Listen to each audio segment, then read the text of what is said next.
Alrighty, guys, welcome back to Face My Fearows. Got our last Kingdom Hearts run of the event. We got Podgy here, running Kingdom Hearts 2 Beginner Any Percent with the Gummi skip mod on PC. So I will go ahead and hand it over to Podgy and his commentator, Sid. Take it away, guys. Alright guys, hi, I'm Podgy. Like I said, I'm running Beginner Any Percent with the Gummi skip mod on PC. And I think we're just going to go right to it. I've got Big Sid on the commentary with me. He's going to walk through most of the strats and everything as we're going on. And yeah, that's about it. Ready when you are, Sid? Alright, I'm good. Alright. Alright, count it down. 3, 2, 1, go.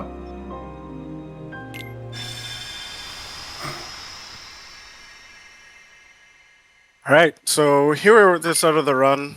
We have a couple of basic tutorial stuff. We're actually not playing as a main character, and the game will just kind of we go through little triangle commands to talk how to interact with the environment. We're gonna get into combat, little basic things, but I want to get into the main thing that makes this run different than pretty much any other Kingdom Hearts run that's been, or at least any KH2 run that's been showcased at a marathon. We have recently allowed on the boards a Gummi skip mod, which allows us to skip the Gummi missions for every world. So altogether, we save about around 24 minutes. It creates the run, it makes the run a much faster pace run, and it's kind of, there's just a lot of action. It's back to back to back to back to back.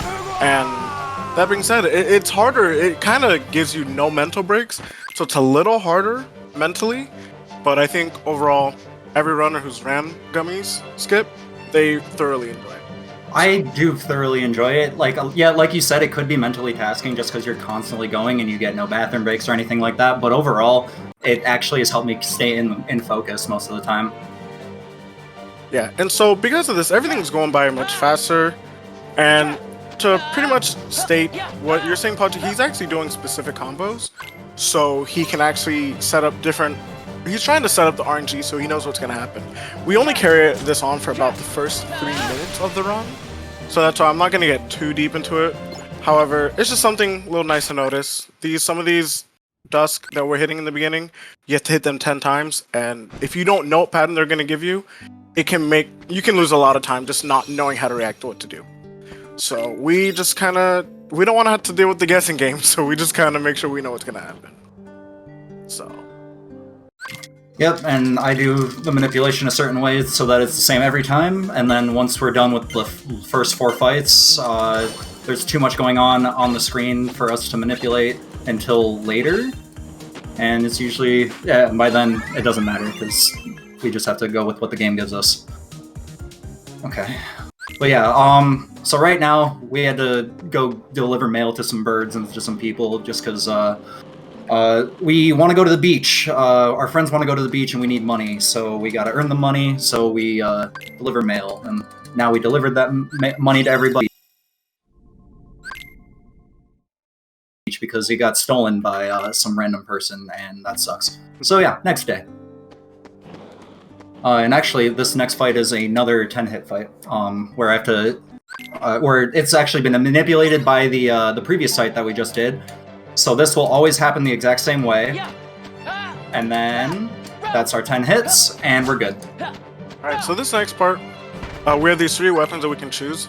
Podgy's picking the sword because these weapons, they determine your leveling path abilities. So we want the sword. It gives us certain good abilities that we want early game, such as experience boost, reaction boost. And those are the main ones that we actually kind of thrive off of. And pretty much... on beginner, the main goal of this category is to try to we try to get really strong really fast, and every time that we have the chance to just get spare experience or to hit the next level up or like the next strength gate to be over the damage floor, we always take advantage of that. And that's what makes this category really fast compared to others, because we are just always doing more damage. We're pretty much almost playing the game at a casual strength level, but in the speedrun. And other categories cannot really reliably do that. So. Yeah, absolutely. I just did the first menu there. Some people don't do the menu, but I do it for preference and safety with getting aerial recovery and just switching out my camera. And now we're on the first tutorial boss of the fight called Twilight Thorn. The first minute of this, the actions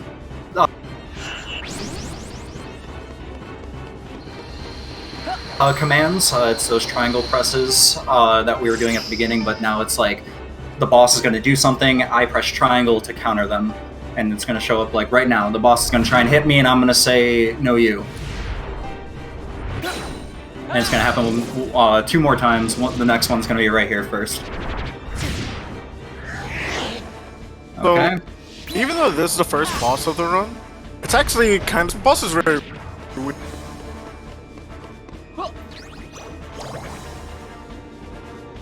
He does not stagger like most bosses do in this game, and he actually spawns in enemies along the way that actually are new to the game at this point.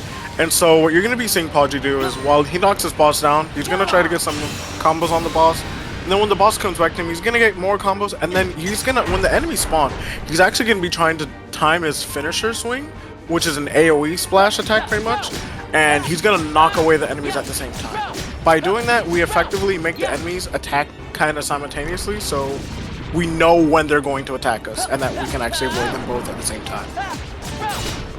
And if he gets that, then the fight should be smooth sailing.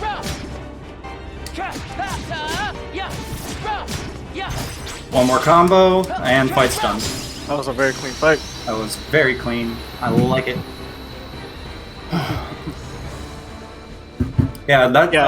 That fight's actually gone through a couple of changes recently.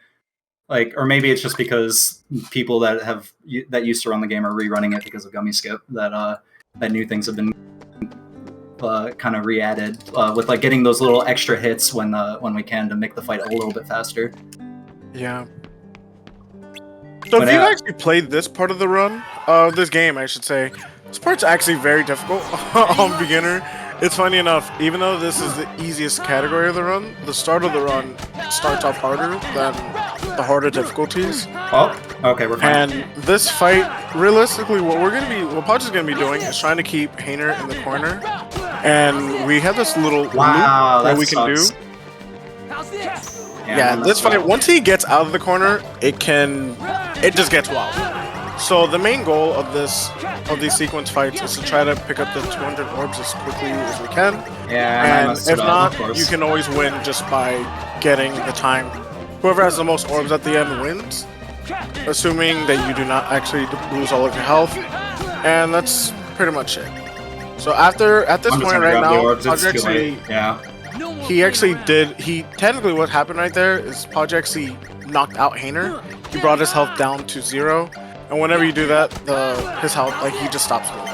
So. That sucks. That's the first time in a couple weeks that I've actually messed up the fight. I'm sad.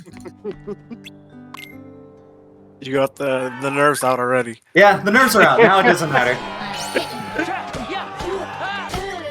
This one's a little bit easier to take care of. Vivi will always...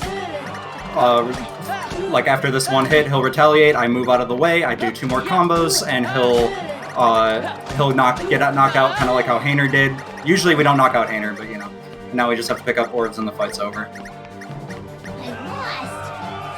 At least that one went well. Actually, very, very well. So now we're actually coming up against more of these Dusk enemies. They're coming back. And so what you're going to be seeing Podgy doing right here is he's actually going to be doing these reaction command reversals to try to stop the enemies from attacking, and he's going to try to hit them kind of together or in a line, so that way that they can't really hit him.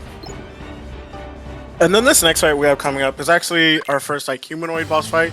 So more in the tutorial aspect. We just need to get 5 combos on him, so Podgy's gonna just stop step aside, get 3 air combos on him, he's gonna run to the side, and then he's gonna stagger him right before he gets to attack, and then that's the fight. That was very well done.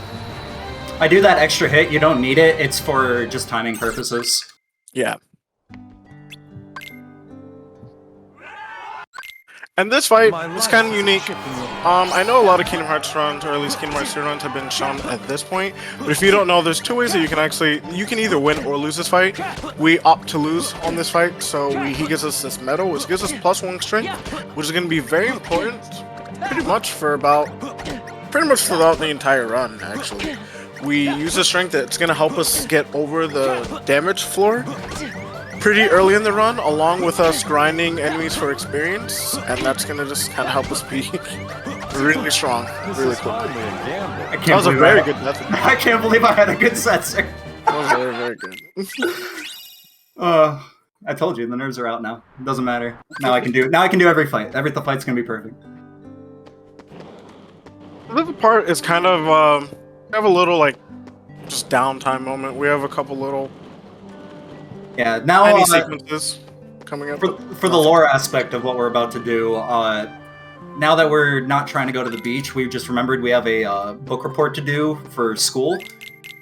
And we decided that there are these weird things that are happening throughout Twilight Town, the world that we're in, and we want to go investigate them to figure out what's actually going on. So we're gonna figure out what they said that some weird things are happening in this alleyway. So Roxas is like, "Yo, why are these orbs coming out of the wall like this?" So we're gonna go touch the wall. And we see that the orbs are coming out really weirdly, but our friend's gonna show up and be like, "Oh, it was just Roxas throwing a ball down the alleyway," and Roxas just effectively gets gaslit by his friends every time he discovers some weirdness with the world. And this next fight is a bunch of Vivi clones that we have to kill. Yeah, so this fight's actually it's random on where they will spawn, but they all die in one hit. And so we just kind of know where they're going to jump, and then we just kill them whenever you can. That was very good. Fun fact, actually, when this game released on PS2, the PS2 version of this game, not non-Final Mix, but like the original Kingdom Hearts 2, the Vivi clones actually gave you experience every time you killed them. Wait, actually? Yeah. I don't remember that. Wow. Yeah, I mean, got rid of that in Final Mix. It's been a long time since I booted up my PS2, so that makes sense that I wouldn't remember that. This next one, we looked at the waterfall, and our reflection turned into a bad guy. So we're just gonna beat it up. I messed up that first combo, and he was nice enough to go to the corner for me. Something to note right there, actually, whenever you hit Shadow Roxas on his back, you actually have to time your combos differently. Yep. Otherwise, you're gonna actually start missing your hits on him. So normally you want to delay your second hit when you do these, when you fight him. However, when you are fighting, or when you're on the opposite side, you actually want to, I said it backwards. You want to do your second hit kind of early, but then you want to delay your finisher. Yep. But when you're on the back, you want to actually do the second hit. You want to delay the second hit. Kind of get your finish out earlier. Basically, the fight kind of is rough just because of the way Roxas, both the way Roxas does his combos and the way Roxas's like player model is when he's in battle mode. So Shadow Roxas mimics regular Roxas, and yeah, Roxas world in general is a very it's a very isolated area because Roxas is very different from how Sora controls, and they did that on purpose so that when you finally eventually see Sora, spoilers, it feels much better. We even wait 3 minutes to stop to spoilers. Listen. Oh my god, I'm just kidding. Oh my god, where's Sora? We're just playing Roxas the whole game. So yeah, this is kind of a downtime. This is the moment where you get to self-reflect on how the run has been so far, because you're just walking. Luckily, we have these skateboards. Actually, that's something to know. They were very kind and gracious to give us these skateboards along in this world. Otherwise, it would take forever to walk to the mansion. Because the last wonder of Twilight Town is something is weird in the there's a little girl in the mansion that keeps peeking up, and they think it's a ghost, and then our friends gaslight us into thinking that it's just the curtain. So now we're actually on the last main stretch of Roxas World. This is the last day of Roxas summer vacation. And it starts off with a little mob fight here. We have 2 Dusk, and then we're actually going to be introduced to a new enemy called an Assassin. And okay, so these enemies they're one of the what's different about these enemies is they attack on spawn. Most enemies just kind of show up and then they're like, hey, all right, I'm here. But this guy, he shows up and like he's ready to fight. They actually have a other mechanic too where they can actually explode and kill themselves. And we try to hope that that does not happen in the speedrun, because though it could be fast, we actually do not get experience whenever they do that. And the experience is going to play a big part in this run. So yeah, most of this run is like there's a lot of EXP management, and like you want to be at a certain level by a certain time, because otherwise some strats just kind of fall apart because we're not strong enough. I know how you said that usually they attack on spawn, but those 2 usually spawn in the ground immediately, which is yeah. But in mob fights, they normally spawn over. Yeah. Yeah, like this guy. He tried to attack me,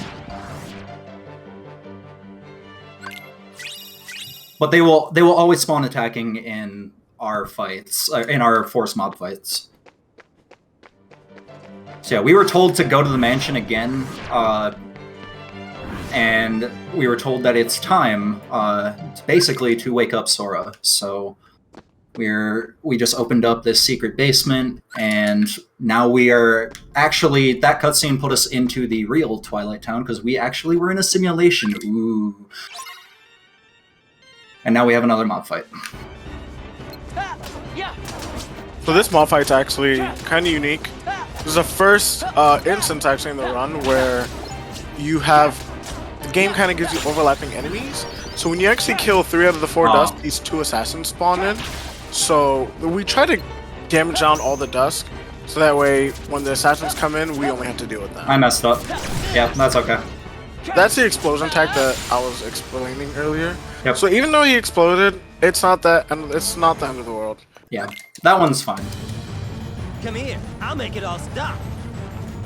Burn, baby! Now we're actually coming up to the last fight as Roxas. So there's a boss fight again, similar to the first fight, except this time we have 2 Keyblades. And this is kind of like a teaser for what the game's going to give us later, which are called Drive Forms. And we're going to see that some Drive Forms allow us to dual wield Keyblades. This again, just kind of give you a little teaser, kind of a hype moment in the game. Yeah. You're just like, oh my god, you have 2 Keyblades, and as Axel says, 2. Yeah, so we just beat up our best friend, apparently, and now we're gonna walk up to this pod here that actually is housing a sleepy Sora, and now we're Sora. Yep, and now we're actually coming up to the first, I want to say main menu of the run, and we're actually gonna we have Donald and Goofy along Sora with us, and what you actually saw Podgy do there is he actually set his party members on party attack. We can change how our party members, we can change how they behave in battle. And party attack pretty much just means that they're gonna focus on enemies other than what Sora's attacking. So that way we know that whatever we're attacking, we hopefully should be able to take care of it. And Donald and Goofy will be attacking other enemies. And we base all of our strats for mob fights around that mentality. That's gonna be very important on this fight. Yes. So I'll explain this fight as you do it. On other categories that you may have seen, if you've ever seen like a crit run, which has been common at GDQs, we actually normally take a death here, because if you let your health get low enough, the fight automatically ends. But on beginner, you could do that. It takes a long time. However, there's a lot of enemies here, and we use this moment to kind of grind out experience. Since we're pretty much on a timer, we have to get either 100 hits or let the fight run out of time, which I believe is like 80 seconds. I thought it was 90, but I could be completely wrong. Yeah, I'm actually not 100% if it's 80 or 90, but you want to get 100 hits, so you're going to be seeing Podgy try to line up the enemies as much as he can. Sometimes they cooperate with you, sometimes they do not. Especially these little enemies are really low to the ground and they're hard to hit, so it's hard. You have to like try to swing your second hit really late. I tried to get that one as Yeah. he jumped. Like that. Yeah, that one was just rude, so I had to just go for him. It's fine. I'm gonna go for this one instead. There we go. Something to note, Podgy just hit the level up, which is level 6 at this point, so everything's Wow, that gonna was die fast. in 3 hits. Yeah, I didn't even get a chance to explain it. What you saw Podgy doing earlier, he had the chance to kill everything in one full combo, but it's either one full combo or 4 small hits. So you saw Podgy trying to do 4 small hits a lot to try to get more hits out within the enemies, and then once you hit the level up, everything's gonna die in 3 hits regardless. So then I would just do the finisher, and I was about to do the finisher, but then the fight ended. Yeah, that was really good actually. And so this mob fight, we were just fighting some shadows to kind of reminisce us from the first game if you played it. And what Podgy did was he hit one enemy and then ran back to the middle, and that's hopefully to try to entice all the enemies to try to group in the middle, and then you can just kind of kill everything all together. That was very good. And Podgy just picked up an ether. We took one from Donald earlier. These ethers are actually going to come in handy throughout the run. Not so much really, well, they're used early game, not so much mid game, but we're going to see more again towards the end. And ethers just refill our MP bar. And that's in that blue bar. We can't use it right now because we don't have any magic. But we're just stocking up on ethers for whenever we need them later. Oh, he was nice. Usually after they like successfully hit me, they go under. Yeah, that's like their little taunt. That's their victory pose. You know, I hate the AoE finisher, but it's fine. That wasn't awful. It was good. It was good. Alright. So now we're actually heading up to the next fight in the tower, which is actually our last fight in this section. And we're actually coming up against another old familiar enemy from the first game, Kodo Soldier. Except this time, they're different in Kingdom Hearts 2. They actually, if they flinch 3 times, they like to give us this attack, which is a reaction command called Cyclone. And if they give it to us, yeah, you kind of move around like a curved angle. We call this tech the banana split. But sometimes they don't give it to you like there. Yeah, it's not guaranteed to give it to you. But yeah, the Cyclone actually moves at like the angle in the shape of a banana. So if you actually can catch all 3 soldiers, I like to call that the banana split.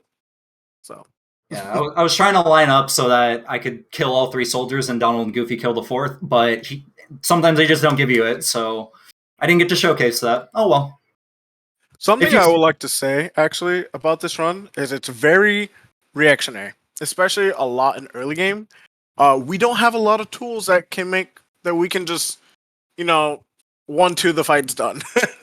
We have to not guess, but we have to really play along with what the game gives us. Yeah. It's like you're given a random hand, like a random deck of cards, and you just have to play your hand the best you can. So, but right now, Podgy's doing a good job. And right there, as I was talking, we actually got our first Dry Form, which you're going to be seeing very soon. Valor Form actually gives us faster movement, second Keyblade, and has a unique ability that lets us actually cancel our combos and go straight to a finisher as early as we want. And we're going to be seeing use of Valor Form throughout most of the first couple worlds. Especially right now, because we move faster with it. And we have a better jump. And we have a better jump. We have an ability called High Jump that eventually we could put on Sora, but I don't like it, so I don't do it.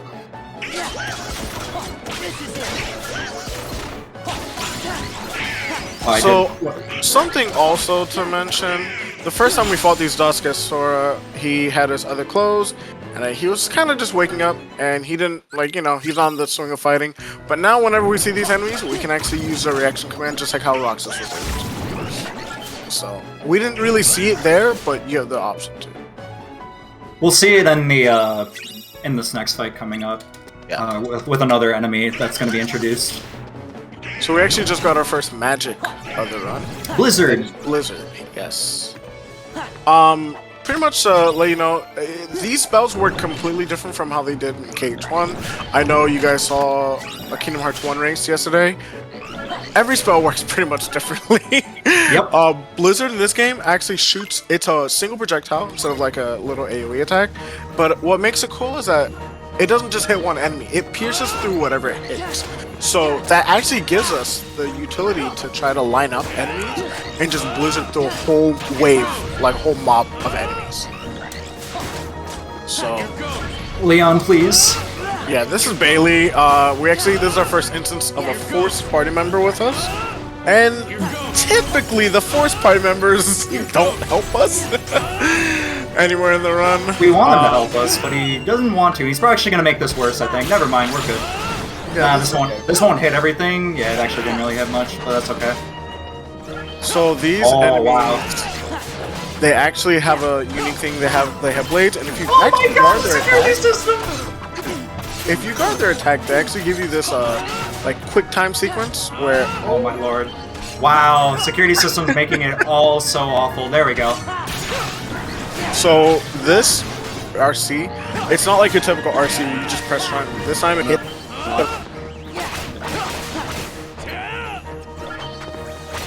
Right command before the samurai attacks. You take an old 1900s old duel where two people just have to like have a gun. They're just drawing who's gonna attack first. But right there, actually, I didn't even like as I mentioned earlier. Podgy actually use those blizzards to line up the dust because they're all gonna go to the gate. They're all programmed too. So he knows that. So he's gonna positions himself at the gate and he just blizzard straight through them and took away more than half their health on every single enemy. Yeah. So that way he's able to clear everything with just one combo. The enemies are programmed to attack the gate of the Bailey, so we know that they're always going to walk towards it. So that's why they line up so easily for us, and why Blizzard's so good right there. And now we're actually in the Land of Dragons, or Mulan's world. And we just took her ether. Or Ping's ether. So, actually, we... PC normally has slower loads than console, than PS4, PS5, but with the recent... are you seeing those shadows? They were having a good time, you know? They're partying. That's actually kind of insane that they were... They were, not one, but two were chilling. I've never seen that. Oh my god, this game's amazing. Never ceases. Like they were at at a frat party right there. Right? Chilling on the roof. Yeah, so I meant to even mention, so like PS5, PS4 has faster loads, with the use of the gummies already, he's like in the next world. And this is kind of what I meant by the fast pace. Normally, like, there's a 3-minute break, and that's just it. So, at this point, you got to see more use of Valor form, and now Podgy is actually using fire. That's what we got from beating the Bailey fight.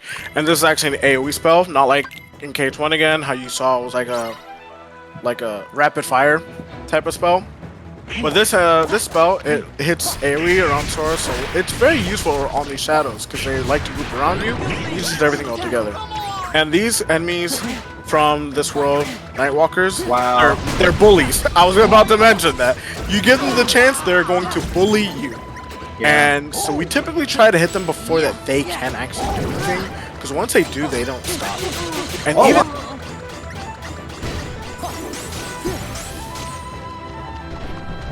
And I just have to wait. That's fine. So this is where the experience really comes into play. Okay, we just got level 10, that's good. Yep, because Don actually killed that enemy, we hit level 10, and that strength increase that he just got allows you to kill these enemies in about 4 hits less. Which actually allows us to kill them in 2 combos, meaning those big assault right enemies, we don't have to be scared of them. I took too small of a step. It's okay.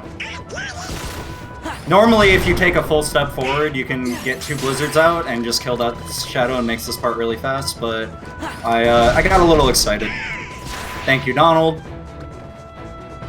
I'm actually gonna sandbag going into Valor because we didn't hit level 2 Valor, which we want to on that first mission. Those two frat boys actually made our experience on Valor a little bad because I was spending way too much time trying to get them. I'm 100% gonna start saying that in my runs now. Alright, so that's fine. Again, we're using Valor form here because we have faster movement. And this next part, it's technically not... It is a mission, but this time we're actually trying to make our way up the mountain pass trail. So that way we can get to the village. And we have a couple enemies and boulders along the way. So with here, you're going to be seeing Podgy used that finisher command, like I said, he just went straight to an attack and went straight to his finisher to kind of kill the enemies. Just say, nope, you don't get a chance to attack or do anything. And from that, we actually skip the next wave of enemies, and then we just run our way to the exit. Podgy actually waited for the enemies to come near him, so he can actually let the other guy spawn, and he gets more hits. Since he's already behind on Valor hits, that's actually very good for him.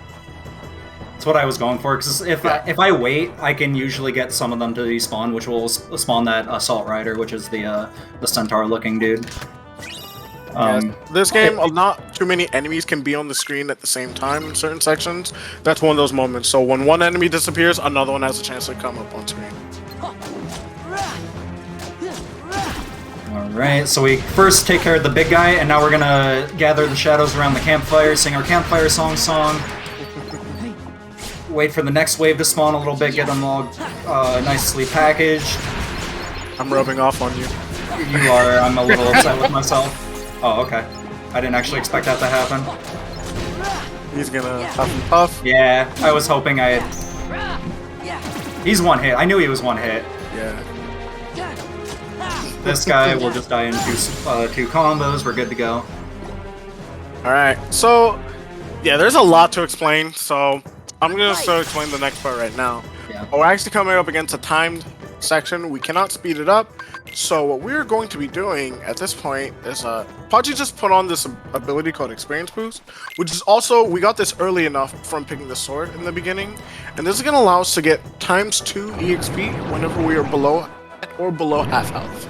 So, since this was recently discovered by yours truly, and since we can't do anything to speed this up. We actually take damage from these enemies, and then we're gonna put ourselves below half health.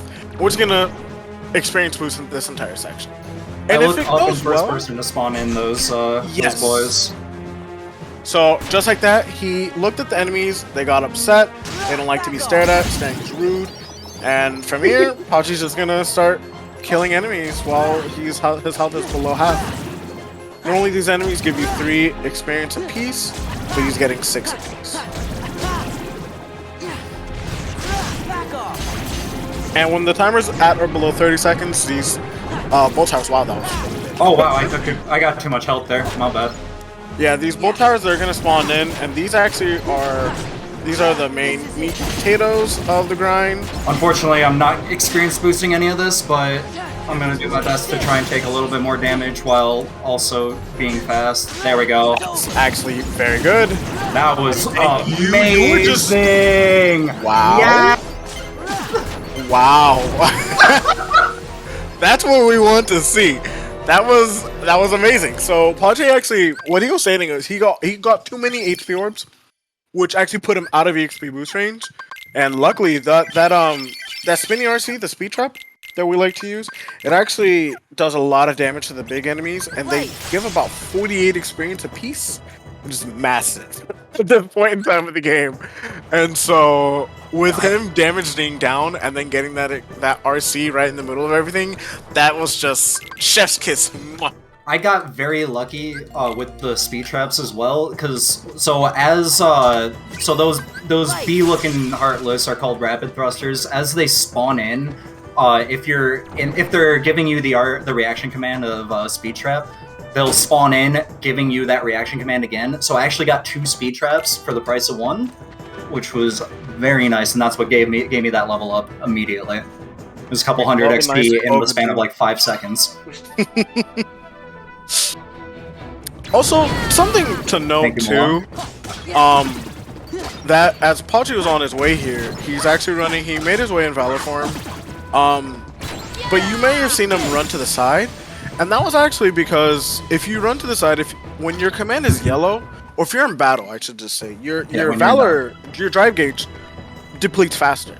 So he actually ran to the side, so that way his command stays blue, and so that way he would have more drive gauge entering the previous fight, so he would have more drive gauge entering this fight, which we need enough drive gauge to actually do the strat properly. Yeah, we're gonna do 2 square combos. I'm using an ability called Over the Horizon to put myself in the air automatically, and then I'm gonna do a full combo, and I just canceled his animation. to get him out of to put him into this purple phase to get this this reaction command, and now I'm gonna do a few combos. I should be okay without doing the blizzard, right? Yeah, I should be, because I'm gonna get 3 combos and then I'm gonna do a slide dash into a blizzard, and that should end the fight. Oh, that was very good. Yeah, I didn't.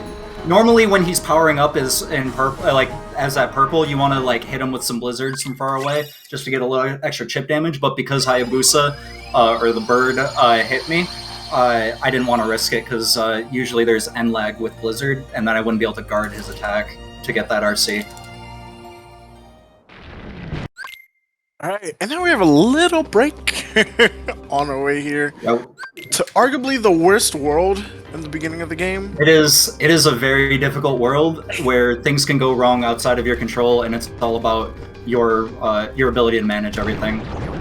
Yes. So Podgy's actually going to be trying to kill these dogs really fast. Yeah, I got him. It's okay. They give you it's 68 experience, which near the end of this world, we're actually going to be trying to hit level 14. Okay, actually, yeah, we have time for a donation. So, do you guys have anything? Yes, we do. We have $20 from Linux saying good luck with the run, Podgy. Hey, good luck with the run, Podgy. Finish up the final cage segment strong with a heart, and cheers to Sid for the commentary. Just want to let you guys know that with that donation, we are $250 away from 1,000. We can definitely hit that goal before the end of the night. I would love to see that. Let's just get it out of this part of the marathon. I'd love that. Yep. Then we can hit 2,000. Yeah, 2,000 on what is it? Pokemon Platinum's the final run. I mean, just hitting 1,000 in this 2-day event would be incredible. Amazing. We really appreciate you're absolutely right so far. Yeah. How about a $5 donation change for change? That's it. Train. Again. $5 donation train for every time Hades hits Podgy on Hades Escape. Oh my god. You want me to get hit on Hades Escape? Well, so basically we took that minute to walk over to Hades because we wanted to tell him to stop being mean to Meg, and he didn't like that. James Woods now is going to try and hit us, so we say, nah, let's just get out of here. Hey, that's one. So, just to kind of let you know about this part, it's kind of it's very famous in most KH2 speedrunning. We call it Hades Escape. We're set in these 3 little areas. We have to do mob fights. Hades is teleporting and constantly attacking at us, but we cannot hit Hades. He can hit us, but we cannot hit him. And I love to kind of say that, and right there, I was just about to mention, I love to say that auto target has an affair with Hades. That's what I like to say. Because while we're in the middle of attacking enemies, it keeps always wanting to go back to Hades. At one point or another, even though Hades is up on the ramp, he can lock on and it'll target Hades. And yeah, it's very noticeable only in this fight. So it's kind of annoying. This fight, there's just so many things that work against us in this fight. That was a nice XP boost at that right there. Yeah, we're actually in the XP boost again, which is going to be really nice. I could have Bushido and get this. I could have Bushido'd, I didn't want to risk it. I'm used to, I'm trying to do comfort and stuff right now just because of how the run's been going. That is all good. Right there again, I was trying to lock onto the Lancer and it just went to Hades. We can't hit Hades, he's all feeling the heat, so, you know. But yeah, we XP boosted that whole thing, which is kind of nuts. That whole third platform, rather. Normally, that's like, okay. It was better than what I normally get, just because that. So I run both beginner and crit, and on crit you have a reaction boost already, which makes those bat cries very good at clearing out enemies in one fell swoop. You don't have that on beginners, so it takes more combos, and it makes it take longer. Hades can mess up the fight even more just because you're taking longer, and it just kind of spirals. Yeah. So hey, this is actually, again, one of those iconic moments in Kingdom Hearts 2 speedrunning. If you're used to seeing critical mode, we actually die here and actually use Mickey, which we can do that on beginner, but it requires menuing and setup that Podgy's currently not doing in his route. It's kind of an older route, so we actually, we fight Cerberus the intended way, for lack of a better phrase, where we just go mono. Well, I guess not mono, but we're just fighting Cerberus. So pretty much you just want to get air combos in between his attacks, and whenever he does this, we could like to call like his desperation move. We just use Orange Limit since we can, and then we use that to iframe through his attack, and then we go straight to the RC sequence. So we haven't mentioned it earlier, but that's actually the first use of a limit in this run. And limits, while the limit gauge on screen is visible, you are invincible. You cannot take damage, so we use that to our advantage right there to just attack him while he can't hit us. So, I mean, the rock did show up there and parry us, but that was a good Cerberus nonetheless. that was a very good Cerberus, yeah. Yeah, those who are not familiar with Kingdom Hearts speedrunning, if a rock does hit us while we're doing Cerberus, it's called getting dwaned. just a fun little thing. Let's go. This is a very strenuous portion coming across this, so we have to go Valor form. I'm just kidding. Yeah, Podgy's trying to prepare himself for Big sprint. Well, you know what? On beginner, this is quite a strenuous part. No, you're right. You're absolutely right. This is actually, unironically, like one of those moments that, like, even though this is like not combat, it's one of those moments that's clearly, oh wow, woo, very good. So that's actually one of the more noticeable, harder parts about beginner or any other category that's not crit or level 1, because we do not have draw, so we don't pick up the urns. Oh my god. This Okay, there we go. quickly. So yeah, Podgy is actually trying to time his finisher, the AoE finisher, to knock away multiple urns at the same time, or to destroy multiple urns at the same time. You know, that was just rude, game. Okay, So we gotta nerf you. You're playing a little too well. Okay, I'm waiting for the big urn. There we go. I'm just gonna Oh, so knock. good. I'm gonna knock this one into those, and when you knock a big urn into small urns, it turns every orb from counting as one orb to 10, and it ends the fight very quickly. Yeah. Let's go. Gotta make that strenuous sprint over again. Yep. Also, this hasn't been noted, or we didn't mention this earlier, but Podgy's going Relic up now because he couldn't earlier. Because when you're in the underworld, your drive gauge is locked because that's the way the underworld steals your powers. So, You're Even not though we're out of protected by the power of the dead Yeah. and whatnot. We just picked up that power boost right there. It's gonna give us +1 strength, and we're just gonna immediately use it and do a little bit of menuing to give us an ability called Aerial Dive. We're also taking guard off, and we're not gonna have guard for the rest of the run. I forgot to boost. I'm so sorry, Sid. listen, I didn't. You don't have to apologize to me. I'm apologizing to you and Crystal. Hey, Podgy, you're gonna like this. What? We got a $15 donation from Hades who says, "Feel the heat." Oh my god. That's Thank you, amazing. That's pretty good. Oh wow! Did you only get hit 3 times? I think so. What? So I got hit once on the first platform. I think I got hit twice on the second platform, Okay. or maybe it was one per platform. I just remember I was trying to target the shadow and I slide dashed at Hades instead, so I Yes. got hit. And even though the game made you go to Hades, the game then punished you further for going to Hades. Yep. All right. So Demix, this boy with the sitar, Sid wants to talk about this real quick. Sure. So this is it's a fight, but it doesn't really lead to a fight. It's again this kind of a teaser for something that's gonna come later on.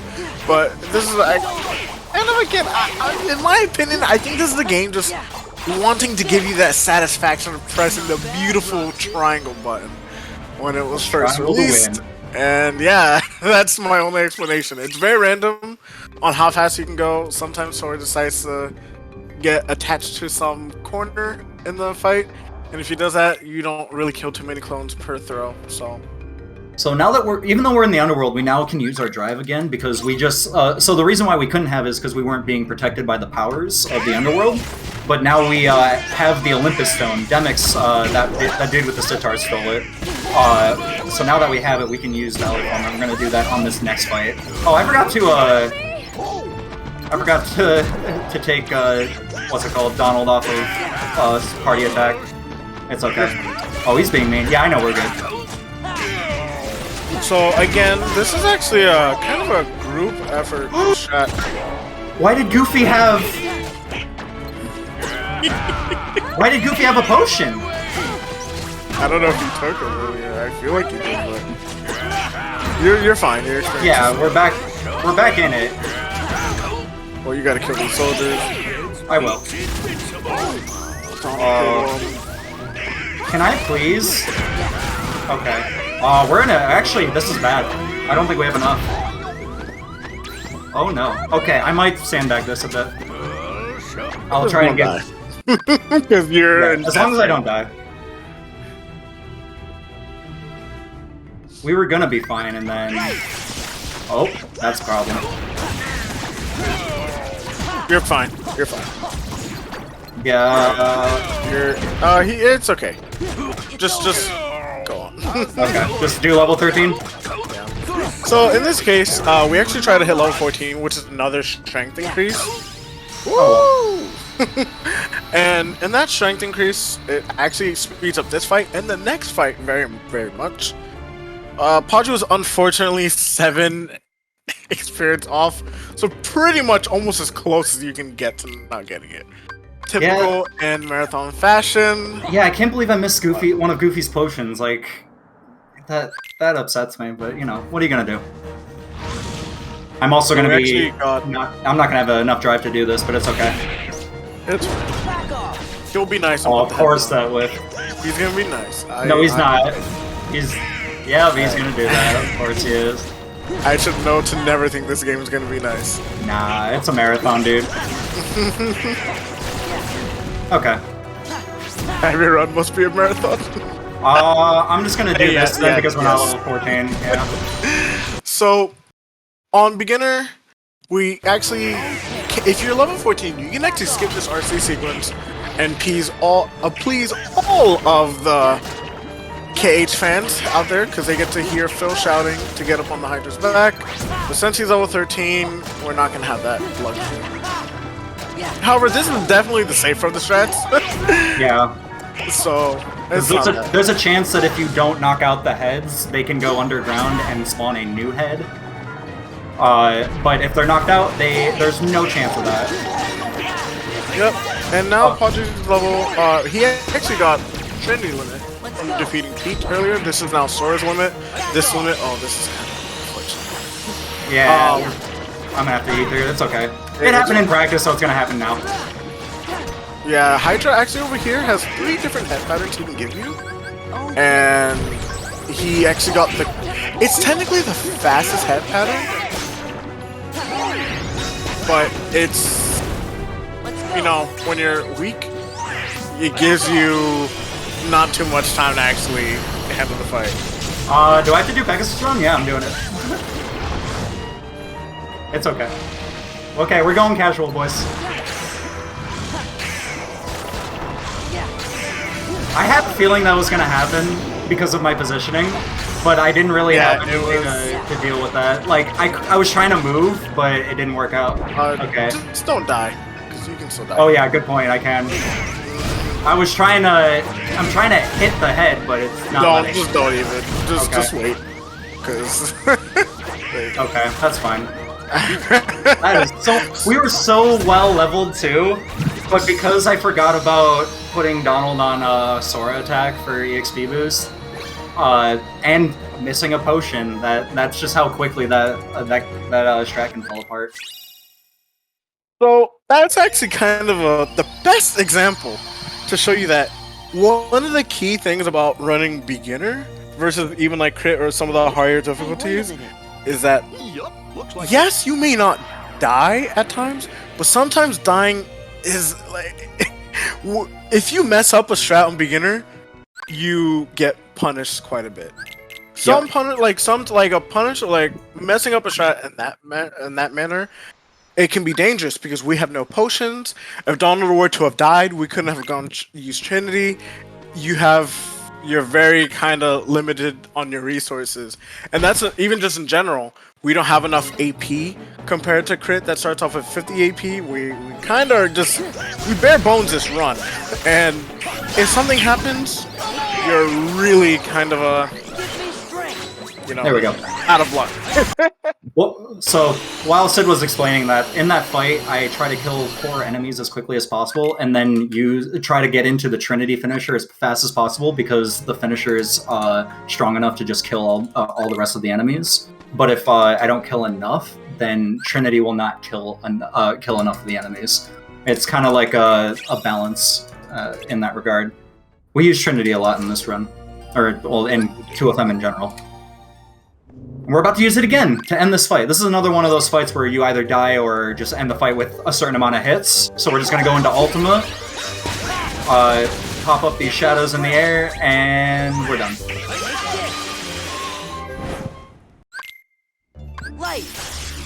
And now we're just going to move around. We got to go check on Belle, because we are in Beast's castle, like beating the Beast. She's fine, but everyone, for some reason, is like not in the castle, so we have to go find them. They're apparently in the dungeon, so we're just gonna go run over in Valor form. I think I'm pretty sure she tells us. It's not a spoiler. I think I'm a fake fan. Fake fan. Like, there's no other reason for us to go here other than Belle telling us to go here. And we're pushing this this cabinet because, or the wardrobe rather. I'm forgetting the name of her of the wardrobe. So I'm the fake fan. But Donald actually tells us to push it from the left side. So we abide. All right, we're coming up against one of the main, I want to say, beginner specific strats in this game. Thresholder. On this category, this is the only category that we have the chance to actually one cycle him. And by what I mean by that is this boss actually it's a 2-phase. Starts off as 2 things together called Thresholder, then we release it and the possessor comes out at half health. The possessor goes back into the wall. So what we do there is to try to damage him and actually kill him before we get to actually knock him into that threshold for him to run back inside. And Podgy actually did that very well. At level 14 on beginner, you actually have to whiff one of your hits. You have to miss your very first hit, and then do another hit and go into your finisher. If those 3 hits connect before the finisher, then you're fine. If you connect 4, you're actually going to over damage him, and he's going to be pushed to half health, and then run back into inside, and then you're going to have to, release him again. Yeah, and we reached level 14 in that little fight where we saw Winnie the Pooh a little bit. I didn't get a chance to explain why we were seeing Winnie the Pooh, but we're never going to see him again, so it doesn't matter. This ain't all worlds. But right now, we just have to do a quick little thing. While Cogsworth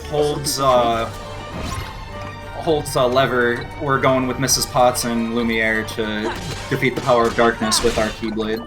And Mrs. Potts light water, I don't know. I think this'll do the trick. Yes. just don't think about it too much. So, we didn't mention it. Yeah, I was gonna say, like I said, on crit, you actually start off with 50 AP boosts. On beginner, you start off with nothing. So, or like 2. At this point, we need to actually pick up AP boosts along the way throughout the path during the run to actually help us be able to equip more abilities throughout the run. But what's very cool about this category is over the years, we've been finding ways to beat the game with less and less and less AP. And the path that Podgy's doing is actually kind of a very advanced, it's like the advanced intermediate. I won't even say, like, not like that. It's more of like it's one of those routes that, like, he is sacrificing certain abilities, but still keeping the ones that allow him to go fast. Right. So he is actually going to be picking up, at the end of the run, I believe he's going to have 40 AP? 40, yes. Yeah, and so he's not picking up every single AP boost, but he's picking up the ones that are the quickest for him to get in his path. And it's just something to know if you ever see other people run this category, or if you ever want to pick it up, you don't feel like you have to actually start off with a low AP route. This category is very, very flexible. I've actually been running. I was running 45 until last week, so yeah. I've only just started just because I'm like, you know what, I want to stop grabbing those extra. Okay, that hit. Alright, so this is another boss fight, just similar to like how the Thresholder fight worked. We don't want to over damage him, so what we do is we get him close to half health, and then we unleash a finisher on him, so that way we can actually hit him with the finisher, he gets knocked away, we kill him before he goes into the window. If you don't kill him outside the window, it gets very, very sketchy. Yeah. Now this is the second phase of the boss fight. It's called Shadow Stalker, or Darkthorn rather. My bad. The first one was Shadow Stalker. But this fight's really fast and really fun. I love it. Gonna get this quick little hit right here in between this solo trinity. Actually, is what I'm doing right there. So I'm doing just break. What am I doing? Why am I tapping? That was like a what's it called? That was just a muscle memory like tap it. That's the end of the split. It's funny, yeah. I just realized this. You don't want to overdamage Darkthorn too, so like all three fights other than Beast have the common theme of not overdamaging in Beast Castle. Yeah, because otherwise Darkthorn there, when we do that quick combo with Valor Form and then go into Trinity so that we don't force him into his Desperation move. And yeah, it just makes the fight really fast and really fun.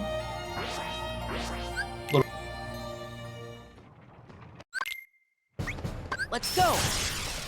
A little bit of movement before some people's favorite part of the run, or at least viewers' favorite part of the run. Runners, not so much. Yeah. But yeah, we're not gonna worry about any of these shadows. Donald can. I mean, I don't think he's gonna kill any shadows. Yeah, he's just gonna run.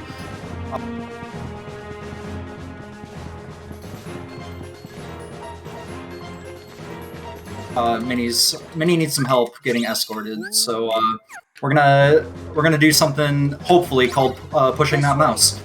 So we're gonna line her up against the wall, wait for her to do one of the strongest attacks in Final Fantasy, and then we push. So this strat was actually found. It's fairly an old strat now. It's kind of crazy to say that. A runner named by Sonic Shadow Silver 2, very, very knowledgeable player in the whole community. Actually, he found a way to he just randomly one day was like, "Hey guys, look at what I found," and he just pushed her to the end. And it this is one of those strats that it looked like I didn't even do anything about it. It looked like I did it so easily, but that's legitimately one of the hardest strats in all of Kingdom Hearts speedrunning, just because of how frame perfect it is. I'm so. This way. Let's go. Nice. This way. A bully. Yeah, oh my goodness. He doubled. I've actually never had that happen in a run. This way. It's okay. Let's go. Yo, this run is just it's a marathon run. I call that the Alpha Tower. Let's go. The Alpha Tower. They are clearly just they don't listen to the rules. Oh, they do I was trying. And that's Oh, I thought he leaned away, but no, he got hit. Okay, this is fine. Let's go. This is a little slow, but it's fine. So I didn't mention this earlier, but not only do you have to worry about your 640 money at this point. This way. Let's go. Nice.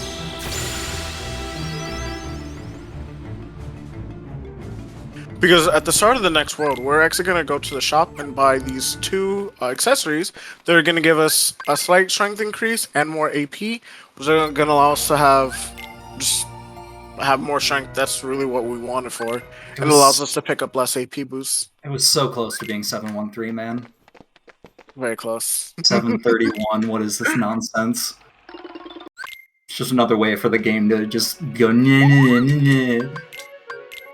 But yeah, there we go. We just bought these two Tourmaline rings that give us, what's it called? An AP, one AP up and one strength up. Each. Well, they give us two? I thought they gave us one. My bad. Yeah, they give two. The ones in Beast Castle. I'll do that after this one. Fine. Yeah, I don't need it for this fight. So here this is kind of like the last war that I consider like early game in this run. So now we're starting to get to the point where we have more tools. We actually got our first summon that we didn't mention earlier, Chicken Little. And Chicken Little, you're going to be seeing him a lot throughout mid game. Especially right now. Yes.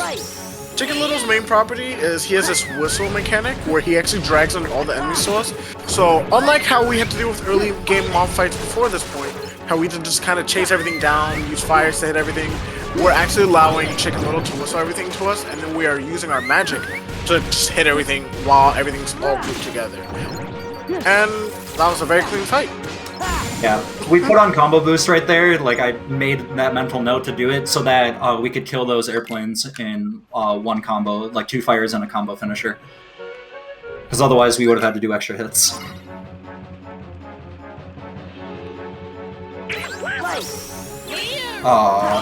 That's okay. Yeah, the shadows were nice right there. Yep. And we actually come up against a new type of enemy called Hot Rods. There's these little cars, and their name pretty much explains what they are. Once they get below half health, they actually have a tendency, I think it's like 60% health or whatnot, but that's not important. Once they actually are on the ground and they're at a low enough health, they actually can kind of go crazy. They turn their lights on, they start honking. I personally think that that's like the game's way. They're like trying to actually curse at you, and that's a way of censoring it. But they're teaching you about desperation moves, but with an enemy. Yeah. It's bad news bears whenever you see that attack. Yeah. I'm sure a lot of people playing casually have some bad memories with that attack. Oh, definitely. Especially on harder difficulties. It's limited to only casual players. I was gonna say on harder categories, speedrunning right there. Like if you get if you get DM'd by them, they can one-shot you, especially on critical. Yeah. But on beginner, it's just mostly just time loss, which is unfortunate. But you know. So this is actually another unique window. It's the only one that we're not going to be using Chicken Little, at least on this category. No. Okay. So you're going to be seeing here when Podgy spawns in the last wave, very clean fight. He actually is going to try to hit nothing with the Ranger Drive, so he can go straight into the finisher like you saw earlier, and that's going to one-shot every enemy in the last wave. Better than 60 like yesterday, right, Sid? Yes. Yeah, I accidentally moved the Major Drive and hit enemies, and I ended up making that fight take a little bit longer just because when you rack up hits, it just chips away at damage before the finisher, and you just want to get to the finisher, so it was just fun. It's just a funny little meme thing. Oh my god. I hate doing that. That's on me. It's okay, we just have to wait for one more item to throw at Pete. There we go. You know, you're keeping me on my toes right now, Podgy. Alright, so Podgy actually went and picked up that synth item because it doesn't take any time to grab it since we're waiting on the crane. We actually want to pick up one synth item and one synth item only, pretty much, on this run, because we're actually can use that to talk to a Moogle, and we're gonna redeem an elixir, which is gonna be used later at this late game. And it's just nice to have. We don't lose time for picking up that synth item, and grabbing the elixir is going to help us save a lot of time later on. Yep. So Podgy also went to Valor form, and he actually used a drive recovery. So even though he was in the form, his drive gauge was actually depleted down to 0. He used that drive recovery to put himself right back at 3. So once he reverted, he was automatically back at 3, and he's going to be using Valor form again for this fight. And on beginner, we're so strong. We kind of get to like trivialize this fight, as long as the game works with us. If Pete runs at you every time, that's like what we want. Yep, because then we can just do two quick combos on them every time. I don't have to worry about staggering. Oh, Pete, hello. Okay. Are we going for 3? Come on, let's see it. 3 for 3, 3 for 3. This is the worst. That's okay. That's fine. Let's go. I got him. Hey, we got him. This was like the best fight. Yeah. Wow, you actually could have. I didn't want to risk You it. don't know that. But if you get 4 small hits in Valor, you kill him with 1 RC. Wait, actually? I've never tried, Yes. so yeah, that's some Sid tech that I don't know about That's yet. not. That's Logic Tech, That's actually. Logic Tech. All right. Yeah, I remember the first time he did that. I was like, he blew like that blew my mind. If I had known about it, I would have gone for it. All right, and just like that, we're out of Timeless River. And this is now where I would starting have a Rigid. bathroom break if I had one. But I Yeah. don't. It's funny. Let's go. Go ahead. Actually, I'll let you explain if you want. You mean about the gummy the gummy stuff? Yeah, whatever you want to say. Well, I was just gonna say that normally with gummy missions, because because of how long it takes. Oh, really? There we go. Usually that gummy mission right there before Port Royal, you don't really get hit a lot, so I actually just take a bathroom break. But I don't do that anymore. We are underexperienced from what I'm used to here, but that's just because we killed nothing in Disney Castle. That's okay. So, and on the topic of gummy missions, Where are you? right now, Podgy saved almost about 12 minutes worth of Yeah. gummies, which is kind of insane when you think about it. He saved about around 12 to 14 minutes already, and he's only gone through half the gummies. So yeah, we're seeing more instances of Chicken Little.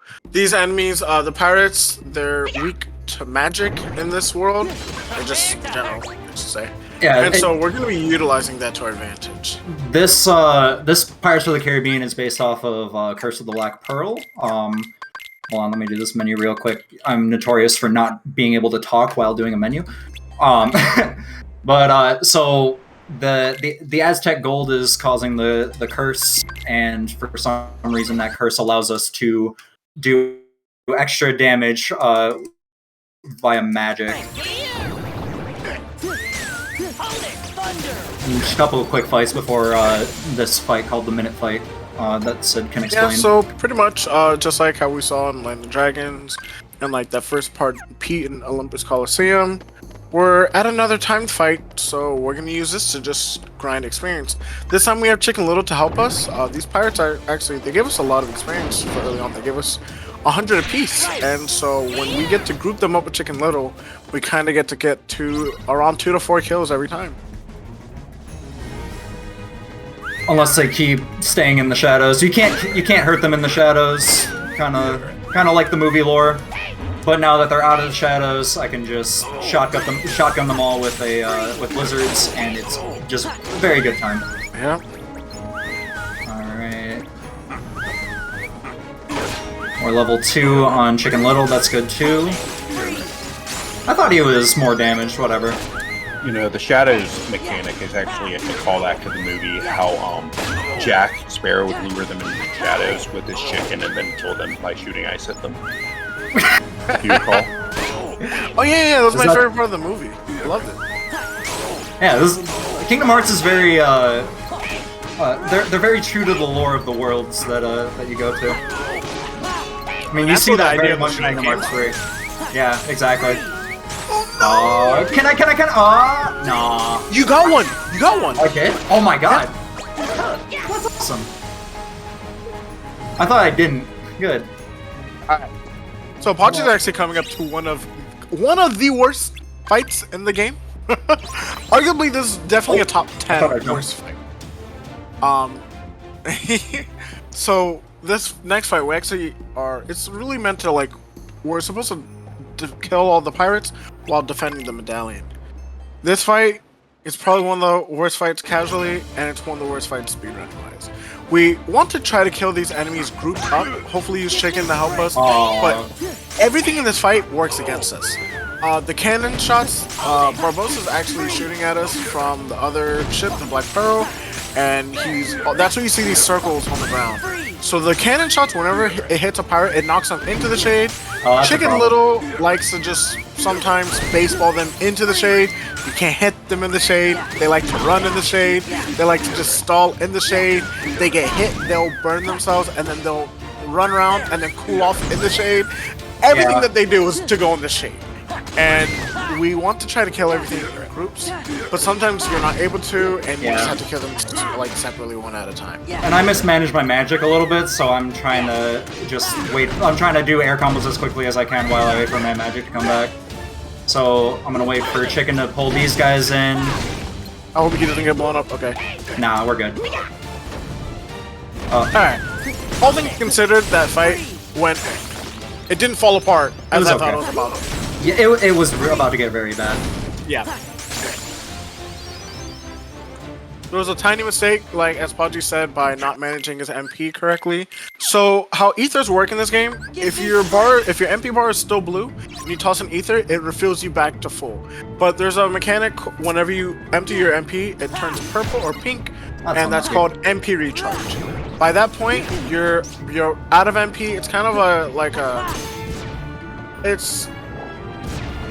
it's because Kingdom Hearts 1's magic was so overpowered Yes. that they wanted to make it so that you couldn't use certain magic to an insane degree, like how you can use Cure in Kingdom Hearts 1. So they made it so that they punish you for using too much magic without using items. It kind of gives an ether more of a use. That too. And so throughout most of the run, we never really want our bar to go pink. Sometimes we do. However, we really just only need to use our MP, and once we're about to run out, we'll toss an ether to replenish it. All right. Barbossa was fine. Barbossa acts like any other pirate, so we just cheese the fight so hard with Blizzard. Yes. You just, once he's unfrozen, you blizzard him, and then the fight's over.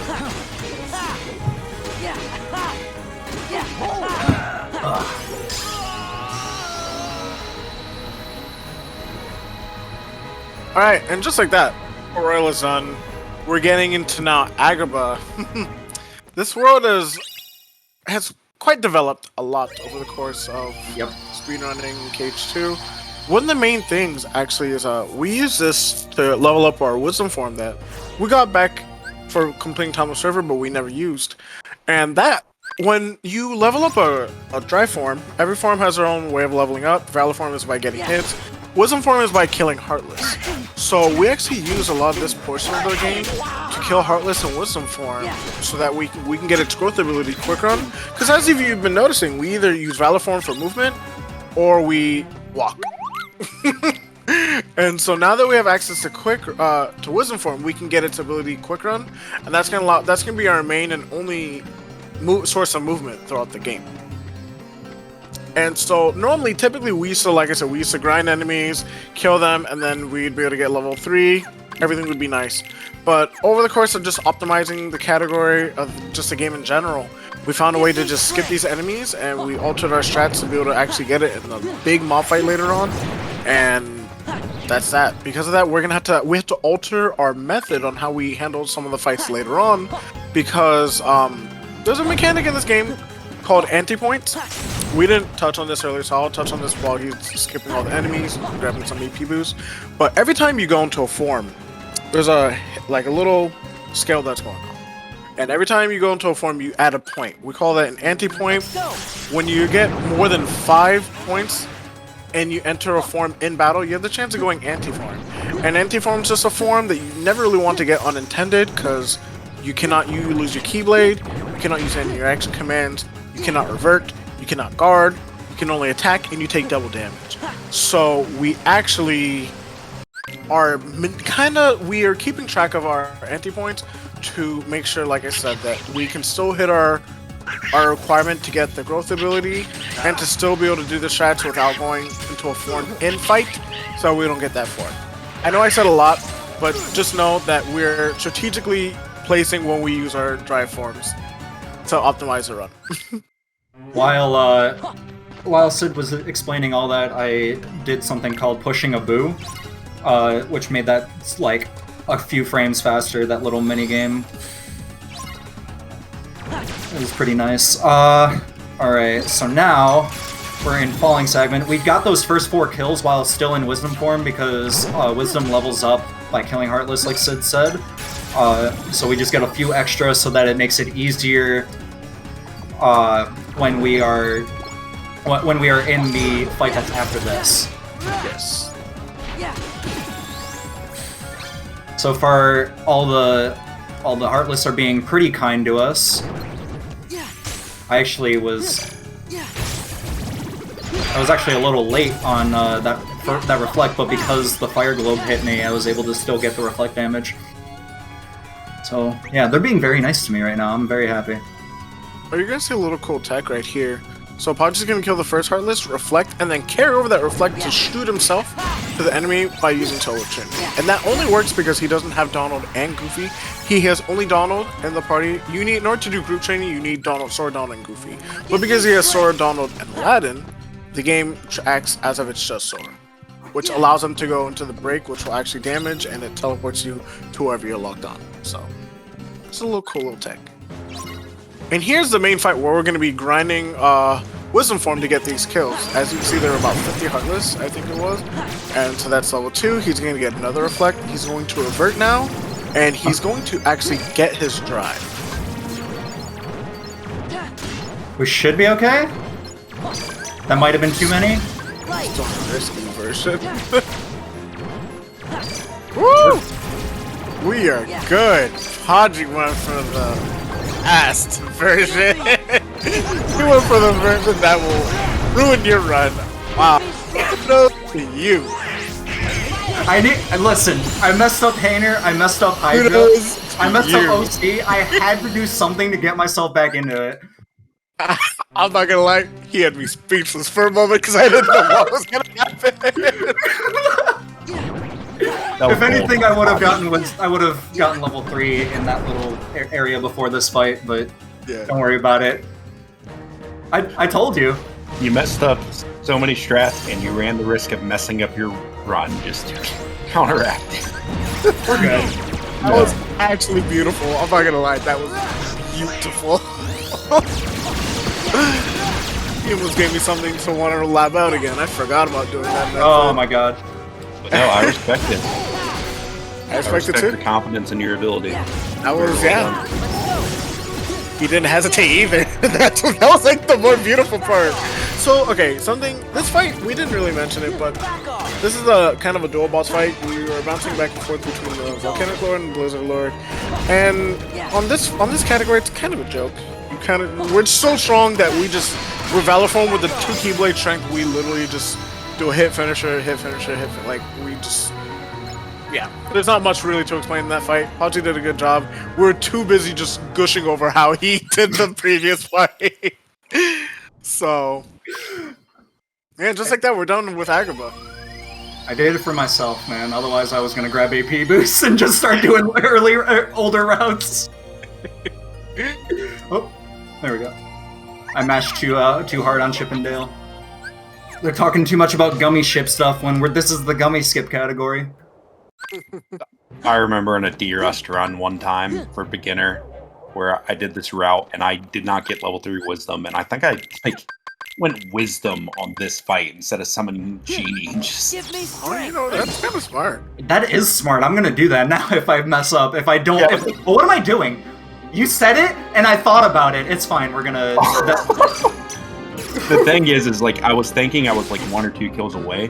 Nope, I killed the 3 skeletons, and that still wasn't enough. Oh wow! No. The White Knights. Yeah. White Knights. Yeah. You made me think about grinding there, so I hit reflect because I thought. Sorry, I will stop talking. No. That was legitimately funny. All right, so we actually just got the Genie summon, and Podgy used Genie to act, not so much to utilize Genie, but more to. Genie doesn't do anything unless we ask him to do something. Yes. Like, in Genie fashion. So we want to die there, and our party members will mess things up. So, yeah. When you summon, you remove your party members from the screen, and because of that, we that's like that's only like 2 fights where we actually end the fight by taking enough damage. And so we actually just, by having Genie, there's no outside sources that could actually just ruin that first. I was trying to glitch the game right there by ending the form or the limit while the last Heartless died. It saves a few seconds and looks kind of funny because the game doesn't know what to do, so it just pushes you forward instead of doing that slow mo like every Kingdom Hearts mob fight. But I just didn't get it. It's okay. It's all good. You can do it at the end of Experiment and showcase crashing the game. Yeah, I don't know if you know about that, but it crashed. I don't know if it happens on PS4, but it crashes the game on PC. Really? It does. Yachi Nanase did it in his Halloween Town video. Good thing I have the autosave mod as well, just in case. Alright, so this is another fight that has changed a lot over the years in this category. Mainly because of that Wisdom Farm reroute that we saw Podgy doing earlier. And as I said with the anti-form points, we had to go Valor Form at the start of this fight, versus before we used to go in the middle of the fight. And because of that, okay, just do it inside combat. Yeah. Just push him. Alright. Okay. That happened to Crystal, I remember seeing. Would we get Barrel? Okay. So, yeah, this fight, he can actually eat any of the 3 kids, and any kid that he eats, he changes his attacks and patterns. So, the strat we utilize, we actually skip him eating one of the kids. Normally he eats one kid once, and then he eats all 3. And then that's where he is right now. And so, pretty much right here, Podgy's just gonna reflect the fireball by he positions himself far to make him fireball, and then he's gonna hit what we call Forced Revenge. And then he's just gonna get reflect and go into Jack's Limit and just win the fight from there. Jack's Limit is the safe way. The other way is to do not Duckler, Donald's Comet, but I'm not 100% confident with this fight just yet, just because when you do Fast Wisdom, you have to do Prison Keeper that way, and it can get really messy really fast. So I'd rather just Yes, it can. yeah, I'd rather just do the fight safely, and that was actually a better Prison Keeper than I've had in recent times. So, and I don't even think doing Jack's Limit loses that much time. It doesn't. It really doesn't. Yeah, exactly. We are talking like a couple seconds, which are years for a speedrunner keeping in, but we are willing to sacrifice that to be safe. Right. I say as I did that grinding route on Agrabah. Nice view from I was gonna say Thor said we. We? I didn't know he was speaking French.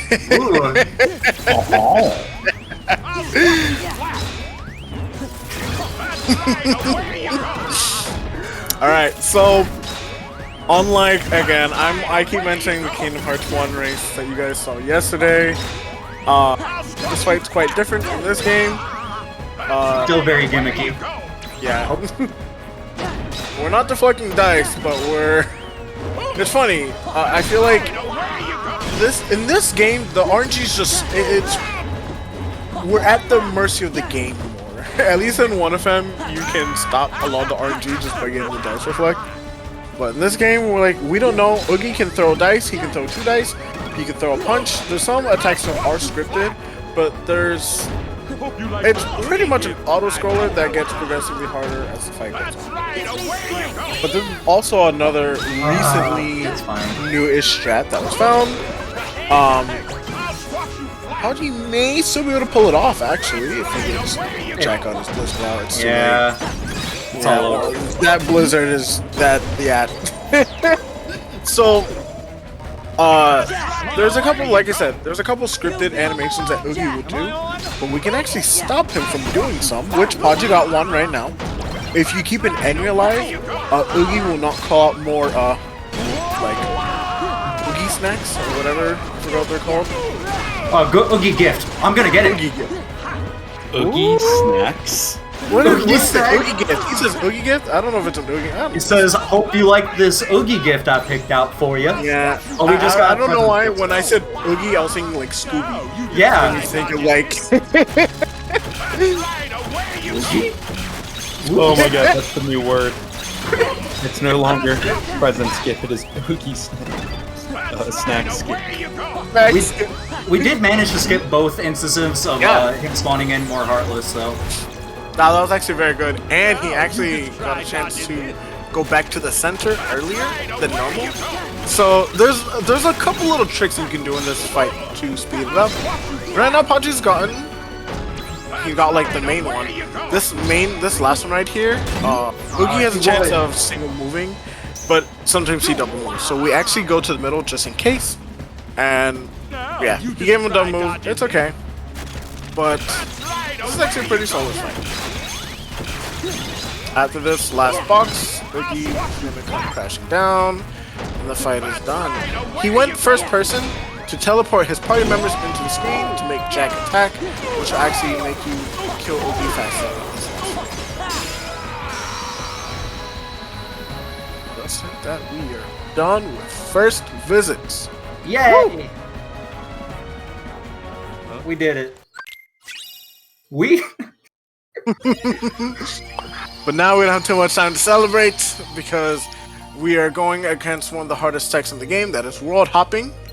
And now we're going up on the most annoying fights of the game. Oh, you're talking about the world hopping, not the fight. Genie. So, Which Podgy nailed, by the way. Give me GG. strength. Thank you. There. Oh, I was supposed to do that. My bad. There we go. did you put a magnet? Yeah. Did I not? I thought I did. That's what I did the second time. I'll check right now. Yeah, we're good. Okay. I wasn't looking at first. I was like, uh-oh. Okay. Oh, Podgy's doing. I have to do this. I'm doing this strat, yeah. Woo. So this fight has gone through many hours of tinkering and messing around, and no matter what you do, the fight still just always has a chance of just kind of being bad. But with the new AP route and some menus that we're doing, yeah, I can explain everything. We don't have finishing leap, which is an ability that we used to use in this fight.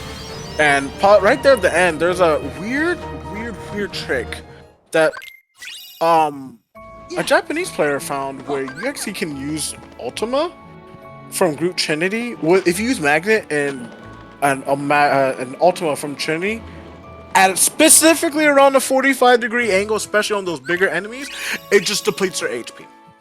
There's a lot to explain about it. I don't have time. I mean, we have time right now. We're too much moving. to explain. I mean, You're not going to explain it? The short version is essentially Magnet does damage every time an enemy gets put into Magnet. Ultima's pushing them out of Magnet, Magnet's pulling them back in and doing damage. And because we're on 60 FPS, or I'm on 120 FPS, it's happening in such quick succession that it just shreds their health. It even works on 30 FPS. It works on 30, but it's just like not as insane as. Yeah. No, you're right about that. And just for reference, especially at this level with this magic stat, Magnet doesn't do damage. I mean, it does do damage. It doesn't do a lot of damage. It hardly does chip damage. So that's just put that in perspective. Yes. And the reason I'm saying I can't explain it, it's more of why the camera angle, why the angle matters so much. Because if you don't have the angle, it's like they'll just bounce from the Magnet or the Ultima. But there's like this sweet spot where they just, and it's so satisfying. We're gonna to sit there and watch. We're gonna use that a couple more times in this run, and we're gonna use it with Major Drive as well. Oh, I almost forgot about that. Wait, no. I don't grab that one anymore, do I? I don't know. You tell me. No, I do. If I have 41 AP at the end, I don't care. Listen, having more AP is not gonna hurt. Having less AP will definitely hurt. I think I'm pretty sure I routed that one out. Yeah, I routed that one out for the sake of just grabbing Space Paranoids. But I don't care. I'm gonna grab everything. I'm gonna grab the last one regardless. I don't know if there's anything that you want to talk about, Thar, since we have some time. I know we've been just kind of killing time by talking about random things. Yeah, sure. I'll take some time here to talk about the Able Gamers Foundation, who we are raising money for. Already have raised $765 in a matter of the past 2 days. Thank you for that. But Able Gamers Foundation is a charity organization benefiting research and the development of how am I trying to say this? Making video games more increasing the quality of life of gamers with disabilities and making video games overall more accessible for gamers. Their mission is to create opportunities that enable play in order to combat social isolation, foster inclusive communities, and improve the quality of life for people with disabilities. Like I said, we have already raised $765, which is just so much in this short amount of time during this event. We appreciate all of our donors. And again, we are just, let me do some mental math, which I'm terrible at. Is that 35? 225? Well, 235? We are that much away from 1,000. Yeah, Woo! 35.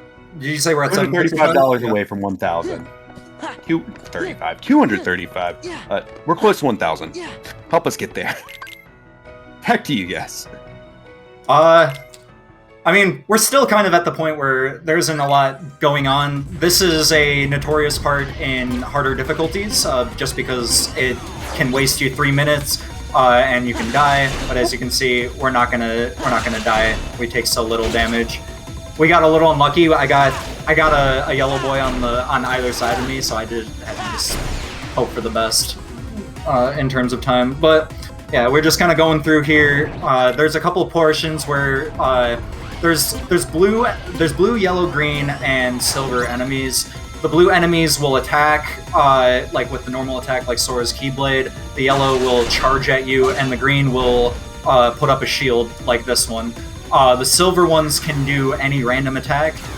We actually use the green enemies to boost like that. Makes us go around corners a little bit faster. Right now, if this was critical mode, I would be in one-shot territory because I did get hit in that first segment, and there's no healing, and it's very scary. But right now, like, I'm just chilling. This is just another two-minute portion of the run that I'm just having a good time. Oh my goodness! I was just about to say, you hit him. You owe Thor a sincere thank you for having you run beginner. Well, you guys don't know, Podgy actually submitted critical mode for this category, but Podgy is versed enough in crit and beginner, and you know, Thor actually chose beginner. It's the category that hasn't been shown as much as crit, so yeah. I very much prefer beginner just for that, like, that sake of like not worrying about dying. I'd rather worry more about my ability to play the game than the game's ability to kill me. I don't. Well, I'll just do this right now. It's fine. Yeah. No, I think I get. No, I still need one more. Yeah.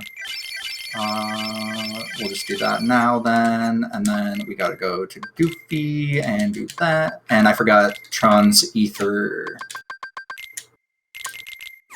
There we go. We're good. Not bad. Normally I do most of that menu after this next portion, but I was already in it, so I'm like, whatever, we'll just do it now. I guess I'll talk about this part. Yes. Another thing that's been changing rapidly. Something I love about this game is that it's 2022, and we're still making changes to this run. A runner, Chris the Crown, currently second place on this board. Very, very, very good runner in this game. He had the idea of actually taking a strat that I made for this category for level 1, and he started applying it to beginner now, and pretty much, long story short, normally we use this section to grind to level 22, and Podgy is actually only going to be grinding to level 21. And pretty much he's going to be slightly weaker. That's one thing, because when you're in a limit, there's a limit gauge. If you don't let it keep going, and you press a button that uses the limit, then stuff like that happens. I was trying to do the reaction command to finish the fight. So this is actually, I was gonna say, this route is barely a month old. Pretty much, it's very, very new, and pretty much we are utilizing a level 1 strat with the crit manipulation to play on beginner. Or we're using the level 1 strat with the crit manipulation on beginner, and it just kind of throws everything off. We're not like, this isn't in beginner fashion, because normally we are always above the strength floor, but this time we're technically below it. So we actually, the next about 4 or 5 fights are going to be quite different. There we go. And Podgy actually had to learn these new strats just about a week ago. And this is actually one of the hardest fights now on the run. It's one of the most tricky, I should say. Yep. So I'm gonna let Podgy focus on this fight. Just know that this is a very difficult fight right now. So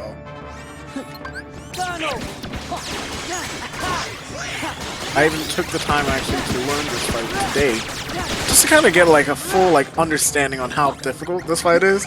So you guys like, for those just watching, it looks nice and pretty. This is our first use of Master Form, and Master Form is honestly one of the coolest forms. It's amazing. It has a very unique ability called Endless Magic. Of course, I have to do the slow route now. It's fine. Yeah. And It's okay. Now we just have to wait for him to do that. We're gonna walk up to him, freeze, and go Comet. yeah. So pretty much this mechanic, we use the closest to freeze the boss, and we kind of use it to wail on it. Podgy broke its HP gate early on in the fight, collected orbs, went Master Form. We use Master Form because it actually comes with 2 draw abilities, which allows us to pick up the orbs faster. We freeze them, do some nice, cool-looking combos with Master Form, and then we freeze them again, and that's the end of the fight. But now, we're done with this fight, and not only... because we're still level 21. With level 22 has a strength increase. We're gonna have to do slightly... we're gonna be weaker at this point in the part of the run. Yep. On our, like... So, yeah. This section of the game just gets quite a bit harder whenever you do this route. Until you get the strength up, which is very soon. Yes. Goofy is helping us out as well. I'm gonna actually do that, and I'm gonna do that, and that should end the fight. I didn't like how everything was set up with where Goofy was taking that Crimson Jazz. Okay.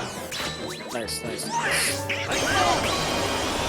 I took the extra time just so I wouldn't have to use an ether, just because I had to use 2 ethers earlier, so I'm 2 down of what I normally am right now.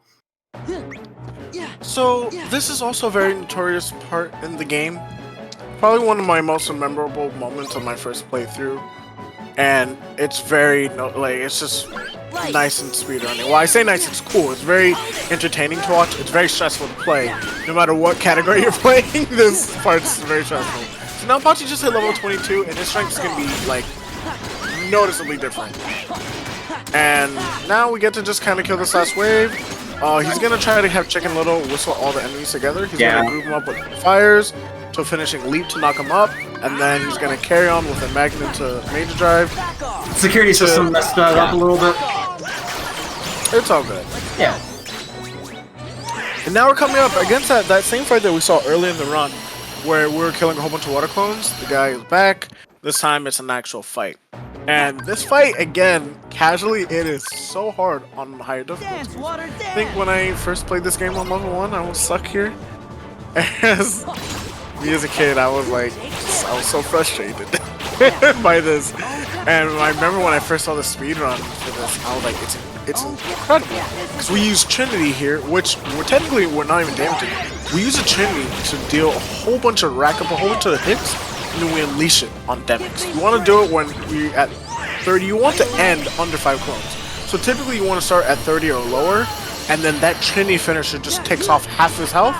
We go into a combo, go into Limit Form, the first instance of showing how good Limit Form can actually be. As a throwback to Kingdom Hearts 1, we just chain it to make him force revenge into Reflect, into Comet, and we just don't let him get a chance to do anything because we're invincible. It's amazing. It's one That's of the for coolest beating things me about up this when game. I was 12. Yeah. It's amazing. I know you guys saw Kingdom Hearts 1, and the cool thing about, again, like with that run, it's how well can you keep control of the game with very little tools, and how well you can time your combos and, you know, group things up with your magic. But in this game, you just have so many tools that just let you, they just work so well together. Yeah, I had a feeling based on where Yuffie was that was gonna happen. It's okay. Yeah, there's another instance, as I said, forest party members tend to hurt you more than they do help you. And I guess something I mentioned earlier, I'll mention it again. I use this term, Force Revenge. In this game, we kind of call it we have a couple of terms for different things in this game. There's a term called revenge. Whenever you hit an enemy, it pretty much just states that when you hit an enemy, it's going to hit you back. We call that revenge. Force revenge, it just states that the game's not going to let you keep hitting an enemy forever. Eventually, the enemy's going to hit you. It's going to be force or retaliate back. So that's what you saw him do against Demix. We hit him enough to actually make him attack us back, which we changed into reflect and then to a limit to make us invincible during this bigger attack. So, yeah. I know I said a lot. It's Tifa! What are you doing, girl? You're fine. You're fine. No, I'm just upset about it. I've never seen her immediately go for the armored knights. Yeah, it's so Tifa typically. She made it. Yeah, she just made it up. Oh my god. She made up for it. She heard you talking bad about her. Listen, her head was a little cloudy after her trip to Italy. Whoa.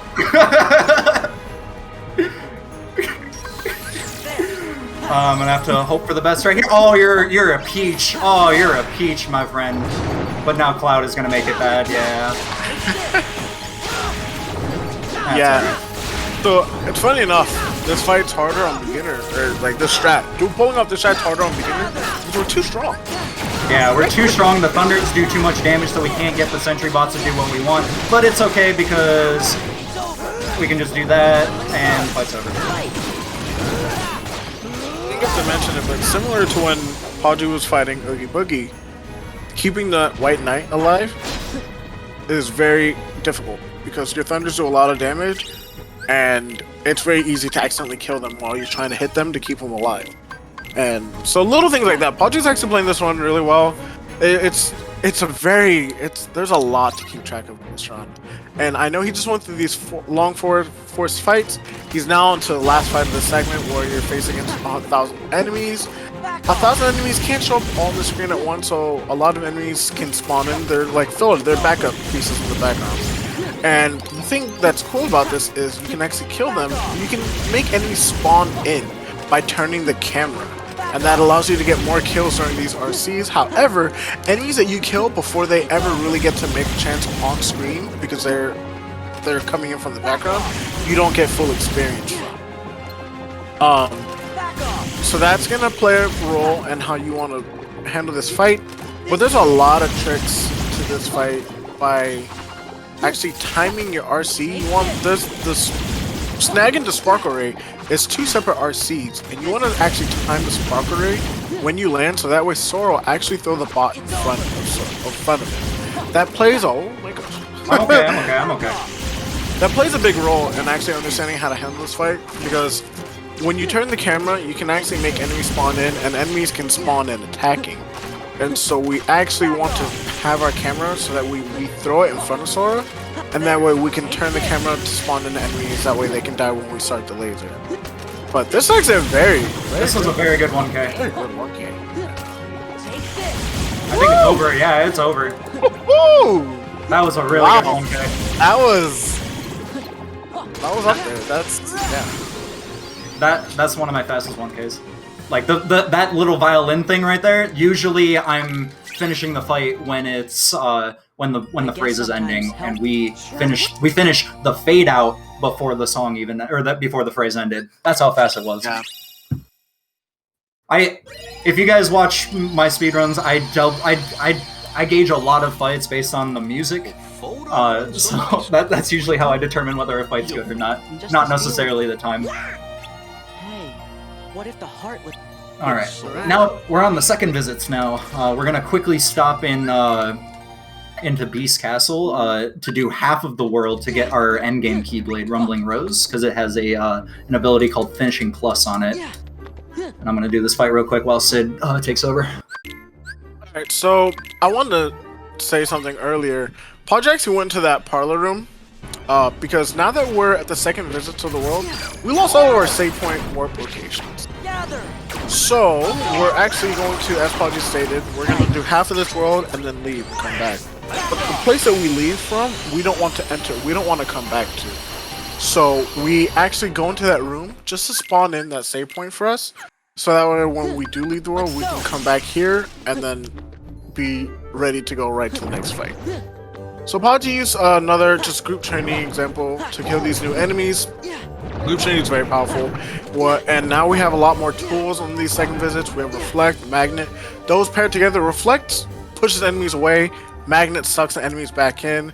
So we can utilize the two opposites of those abilities into dish out a lot of damage, and then to group them back in so that everything eats that damage. And then we link into a trinity that kills everything. That's going to be a typical strat for second visits. And yeah, Podgy's now at this menu. He's going to be putting on that Keyblade. We have this new ground finisher, finally. Other than finishing Leap, which is a special finisher, meaning you have to press square to actually activate it, we have a new base finisher on Sora, which is we're going to be seeing a couple times throughout the run. And yeah, pretty much here we are. We're now back in Port Royal. We didn't finish that Beast Castle visit. We're up against some pirates. There's a little cool trick. I actually taught this to Podgy. If you turn the camera to look up or to look down, you actually, as soon as the camera reaches all the way to the peak of it, like where it cannot move anymore, it's actually when you want to time that first blizzard. That delay gives you enough time to actually hit all three pirates at the same time. It's something to fight a little bit faster. So Yeah. Something else to mention in Beast Castle, I was moving in and out of a room really fast. We were manipulating something called bulky vendors that will give us extra experience later, and we need to do that for this route, similar to how Critical does that route, because we did that less experienced strat in Space Paranoids. yes, I actually did forget to mention that because I don't normally do that in my runs. So yeah, those bulky vendors, they drop a lot of those drops. And a Japanese player found out how to manipulate them so that they spawn in every second visit as possible. And we're going to use that to our advantage. And because of that, we know that we can get like a free almost 2,000 extra experience just by entering a room and leaving it about 3 times. So there's another one of those cool strats where we kind of just get to see Master Form looking cool, does a lot of damage. We gave our new Keyblade. We have Roman Girls on, which has 5 strength, so not only is it stronger, has an extra finisher, and we gave Master Form the Keyblade with air combo boost, so our air finishers do extra damage. It's just so beefy at this point. Ah yes, Pan. So there's a secret chest, and that has a feather charm, which is Peter Pan. We're gonna be seeing that later on, in like the next world or two. Yeah, I think we have extra AP. That's fine. And Peter Pan, his main thing is that he drops MP orbs so that you almost should never really run out of MP, and he likes to stun lock enemies. On top of that, you get healed periodically by Tinkerbell. And there's actually a secret function that Tinkerbell, similar to Kingdom Hearts 1 fashion, you can get revived with Tinkerbell. Auto life, yeah. Yep, and whenever you use your auto life, Tinkerbell actually disappears and she no longer heals you. Yeah, we only pick up Pan. I only pick up Pan for one fight, just because, just for the sake of safety of my items. It's especially good for today because we're down 2. Yes. All right. Of course I did miss that. I was a little early on the limit there with Genie, but that's okay.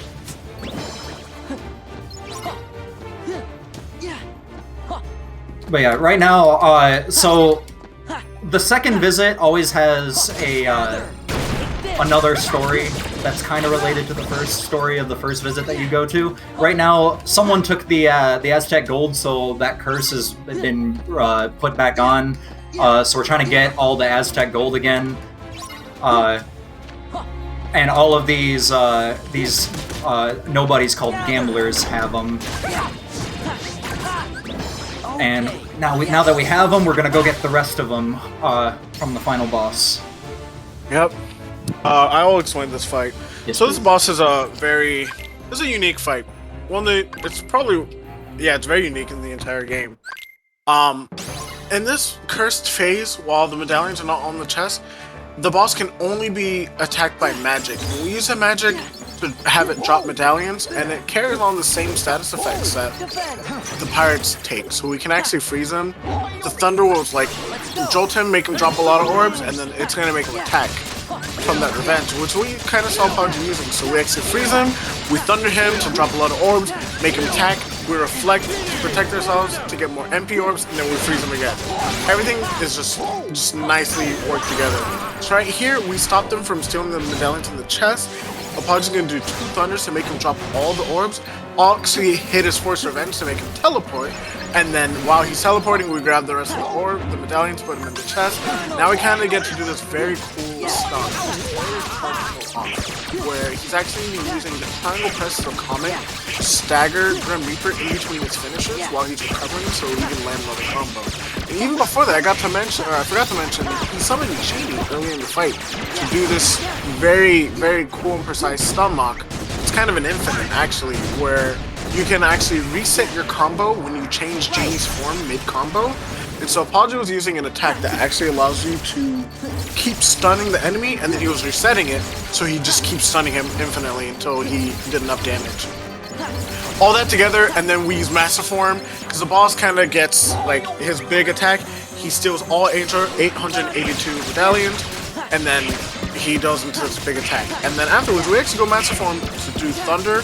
Something I didn't mention, every form has a different spell. So we have, Sora has fire, but it's fire for base Sora. There's a separate fire for Wisdom Form Sora, another fire for Master Form Sora. So similar to Thunder, Thunder in Master Form actually hits 4 times, so it drops up to 200 medallions. So even though it takes 882, he got through that so quickly. And then we freeze the boss, so we win. I know that Sid was kind of like lagging behind with explaining everything, but that's just how much goes. That's how much goes into all of these strats. Yes. And just how fast it makes all these fights. Like and that right there is one of the most technical fights in the run. Yes. You utilize so many different type of tools and abilities and tricks. It's a very hard fight. Actually, that was a very impressive performance. It's so satisfying. It's a top 3 favorite fight of mine, so long as nothing crazy happens. Yeah, so long as it works. It's like Anti-Sora in Kingdom Hearts 1. Yes. It's my favorite fight as long as it works. So this is kind of a duller moment too. I don't know if you have anything you want to talk about, Thor. Basically just mob fights right now, using that finishing plus with Rumbling Rose. Nothing too crazy, especially right now. I'm going to be chasing a clone of Jafar. So yeah, if you have anything, Thar. Sure thing. Did you guys know that people with disabilities are at a heightened risk of social isolation? I cannot say social isolation today. Every time. But yeah, they're at the heightened risk of social isolation. Just goes. However, able gamers know that video games can be the perfect gateway to community participation, lifelong friendships, and unforgettable shared experiences.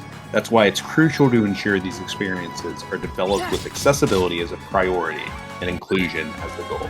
For over a decade and a half, able gamers have been pushing the inclusive efforts of the industry forward by training and consulting studios, video game development studios, while connecting them directly with players who can share their personal experiences.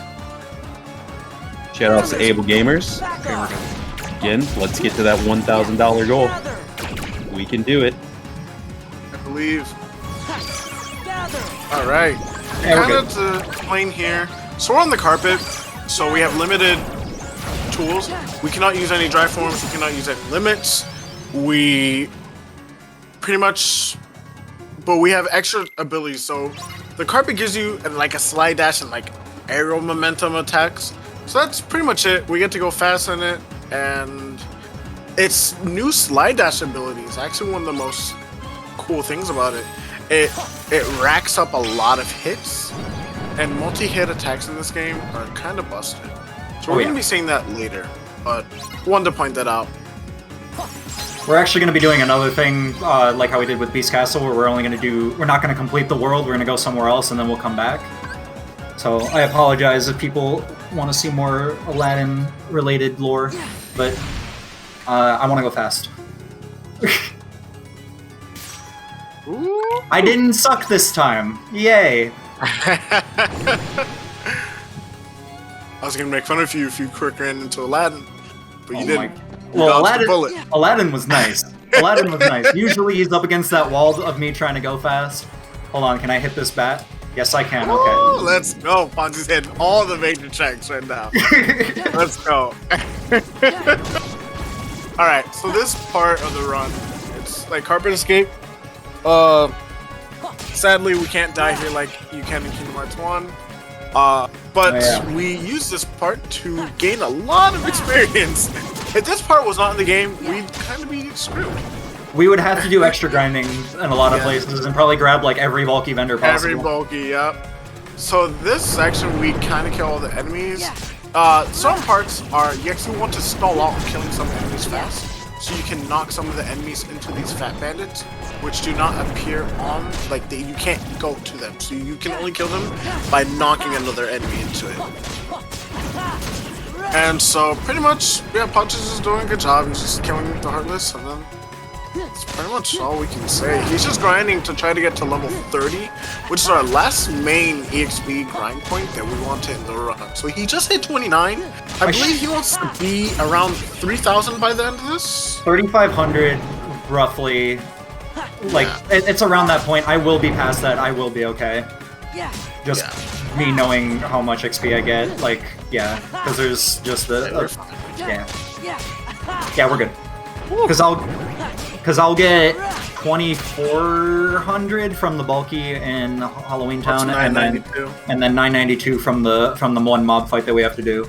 Yep.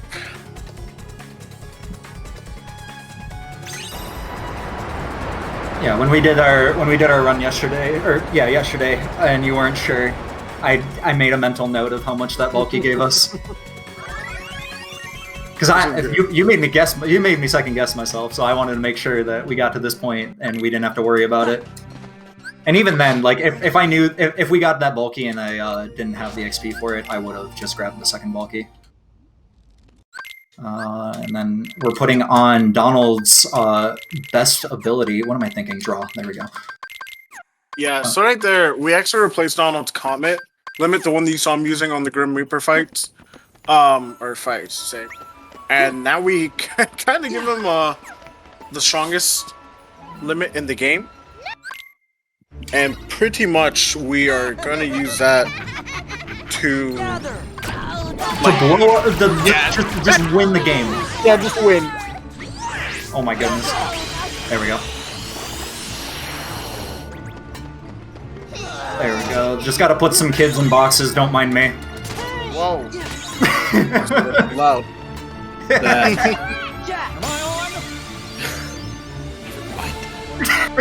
What are you gonna say, Thar? I just, like, we always say that, put kids in boxes, but I just realized the implication of that meaning. Like, never gonna, that was a dark thought. Don't put kids in boxes, please. Don't put kids in boxes. Don't smother your kids. Yeah, dang, that's dark, but I guess it's fitting with Halloween Town's tone. It is fitting. Alright. So, yeah. This fight right here, we are actually, we have to collect these presents. Each of these 4 White Knights hold a present. When you kill, I think, like 3 White Knights, these big graveyards Heartless are coming at you, so we want to kill all the White Knights all together so we can kill them before the big bad meanies show up and really spook us and terror us. Yep. The goal is to just kill all of them as quickly as possible together, and then just pick up the presents and be done with it. And now everyone's favorite part of the run. Marathon RNG, please be here with us. Decent start. Oh man. Is this Marathon RNG? Hey yo. Well, you gotta think, whenever I get like a hot start like this, it ends bad. That's it. I mean, so far we're only getting triple boxes and single oh, okay, there we go. Okay. I believe one big box right about now. Oh my god. Alright, now. Oh my god. Or, now. Or, now. What did I say? I cursed you. But it's true. That wasn't my worst. That wasn't my worst. Yeah, all things considered, that was still Didn't pretty see solid. barrel.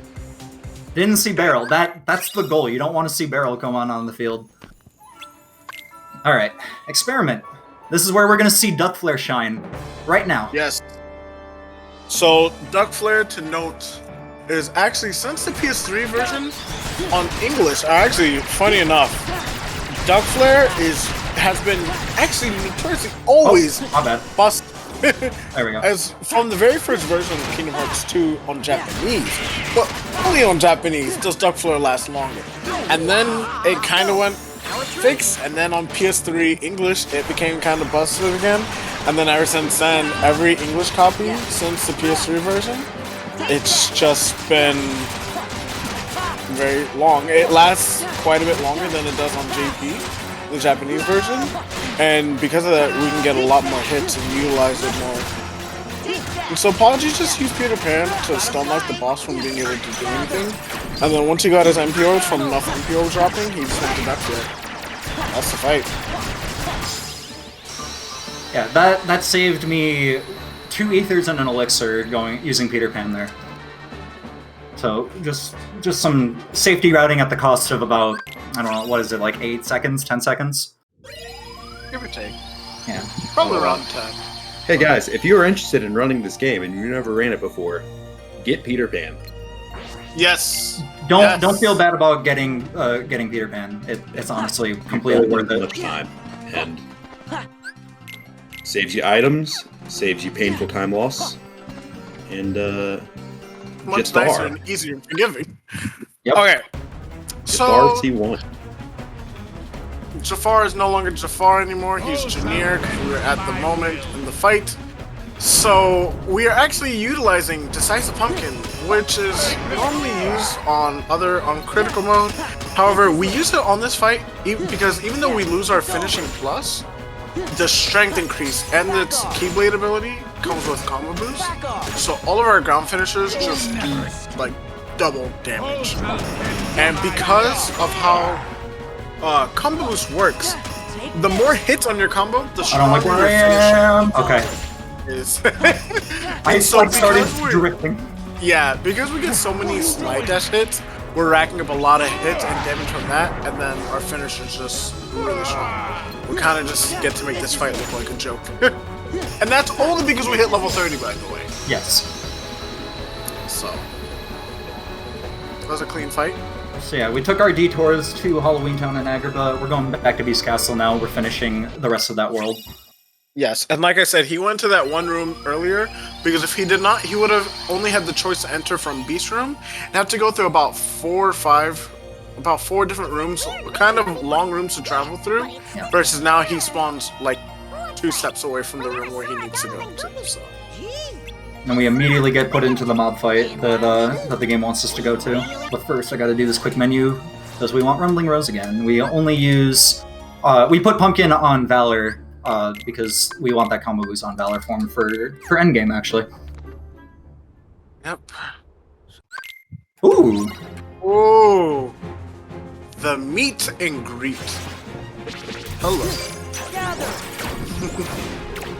So we're going to be seeing Magnet being used a lot to gather the enemies, and then he wants to kill these enemies. The last wave is going to spawn these 3 Dragoons. I'm just going to utilize that Magnet into Ultima trick again, which just kills them on spawn. It's amazing.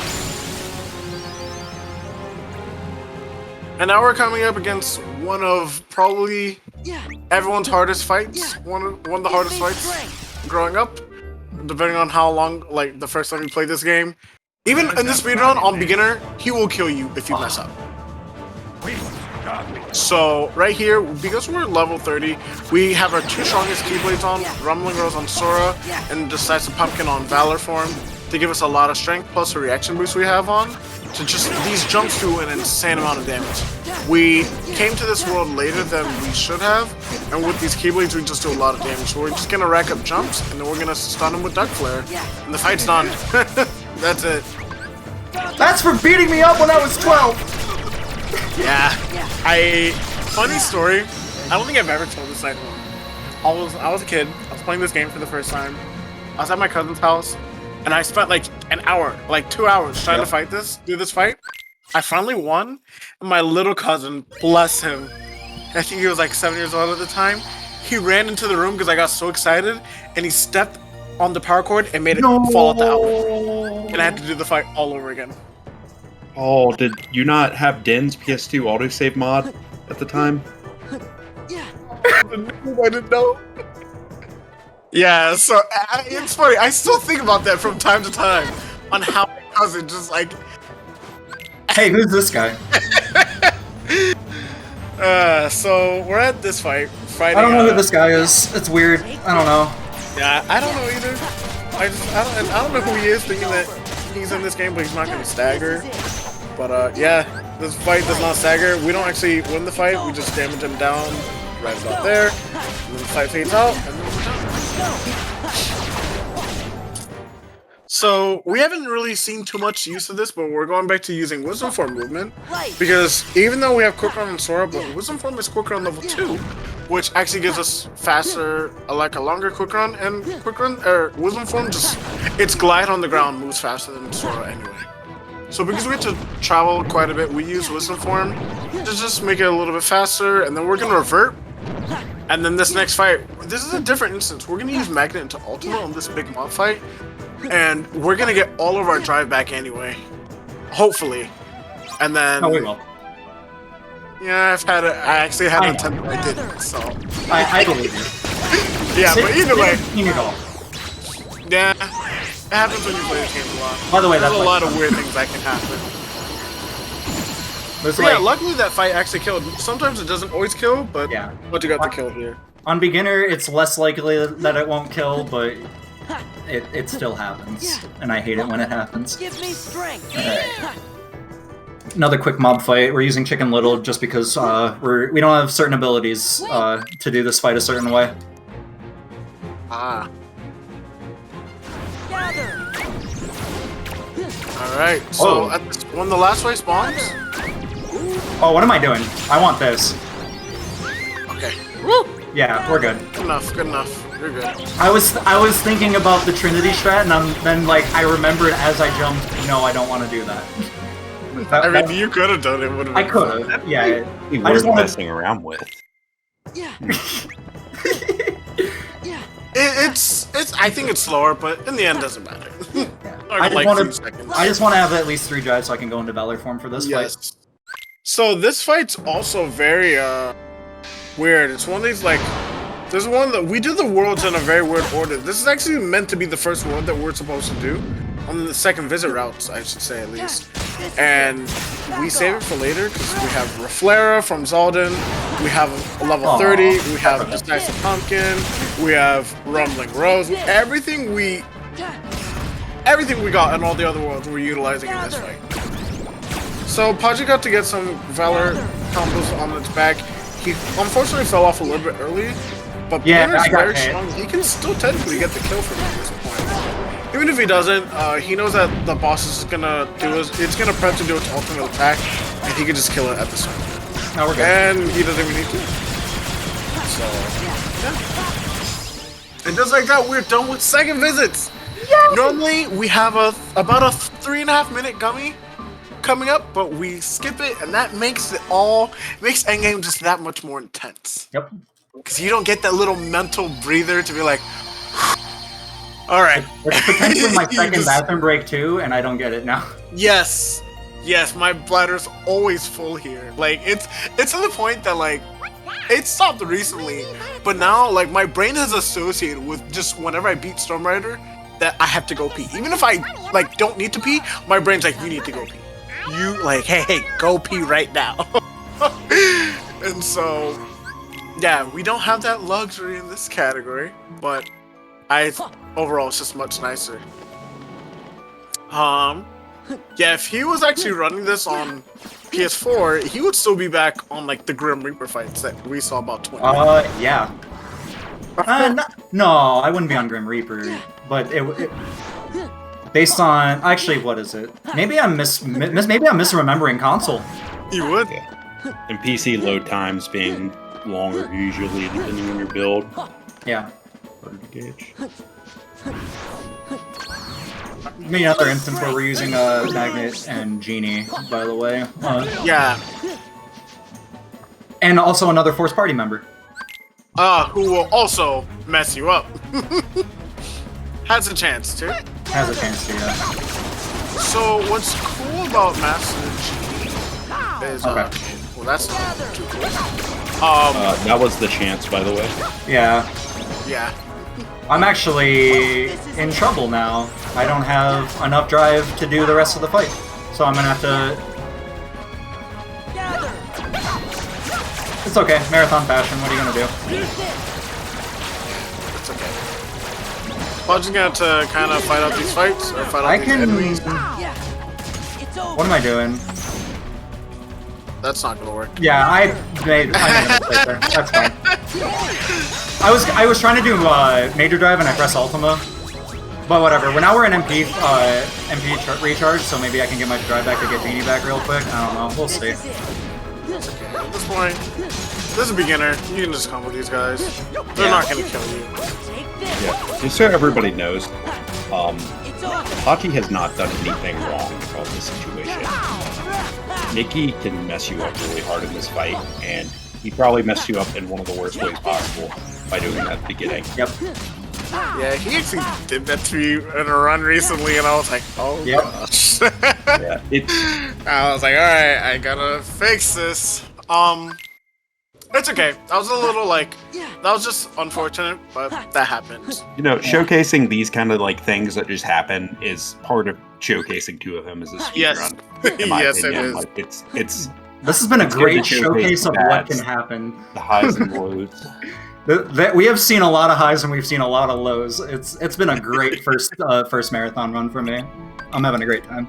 Like, no joke, this is like, even with all the things that have just gone wrong, I've been having a great time, so I appreciate you guys letting me do this. Alright. Alright. Couple more force fights. Podgy's actually doing a unique route where he's not equipping Vicinity Break, and he normally we use that to group the enemies to attack all together. Podgy's doing an alternative shot to just kind of magnet them, damage them, and then kill them all together. Alright, we're down to our second to last mob fight in the run. Hold on, I want to get these guys to attack and group up a little bit. Okay. Alright. There we go. So Axel, being a Force Party member, can mess with you, but he can also very, very much speed up this fight. But he is stuck with the dust. He is like having a date, while Podgy is doing all the work. Axel's you know, enjoying his little alone time with that dust that he's failing to kill this entire time. Yeah. This has been a fun... We're gonna call it a fun Twilight Town 3. There's one? Oh my god. It's okay. I should be the last one, yeah. Alright, and now we're into the last world of the game, and Podgy's coming up against a boss rush. This part's very intense. Every strat is quite difficult, and quite punishing if you make a mistake. So as I mentioned earlier about the whole force revenge, not the whole nonsense, there is like numerical values that go into it, but pretty much in this fight, we are going to be pushing Roxas close to force revenging, and then we're going to be timing our combos specifically to make him not retaliate as well, while doing things that will make him retaliate if you do them fast enough. So Podgy needs to go fast enough to make him retaliate there, but not to make him retaliate here.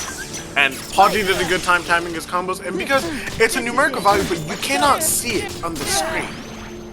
So you have to know by the feeling on how fast you do your combos to actually do this fight correctly. But once you get through that opening, the fight's pretty smooth sailing versus Snake. Wow, I'm lucky. Wait, what happened? No, you're I fine. thought I was late. No, you're Okay. fine. Oh my god. I thought I was late. I was gonna get DM'd. It was gonna be No, just a you're fun fine. You're time. fine. It would be this run. You got through it. Yeah. That's all that matters. So Podgy got through that fight, got to do some nice, cool, stylish-looking ending. What's important is that he ended the fight with 3 drive, because we're going to be utilizing that. I mentioned the use of anti-form earlier. We got this Keyblade from Roxas, which comes with a cool ability called Light and Darkness, and pretty much states what it means. Every time you go into a form, you're either going to go into a form of light or darkness. Darkness being final, anti-form, light being final form. Guess what I forgot to put on. There we go. It's a good thing I was talking about it. Yeah. So right here, we're going to go when our command turns yellow to go anti-form. We get to go faster. Right. And now, all those anti-points that we've been racking up by going in forms earlier have now been reduced by 5. And we're going to do the same thing here. We're going to actually utilize that magnet into Ultima to kill these enemies, build up our drive. And while our command is still yellow, we're going to go into another drive form and go anti-form again. So now our anti-point should be reset back. And then now we're carrying on with the boss rush, the boss gauntlet. We're gonna make one last pit stop to this Moogle by whatever ethers we have. He has 8 ethers plus 2 that he can get from Riku, which means he has 10 ethers. You'll need 5 for endgame, so he's comfortable right now to use 5 ethers on this world for the rest of this world. I have 9 actually right now, plus Riku. So I have 11. I have 9, yeah. You really shouldn't have betrayed us.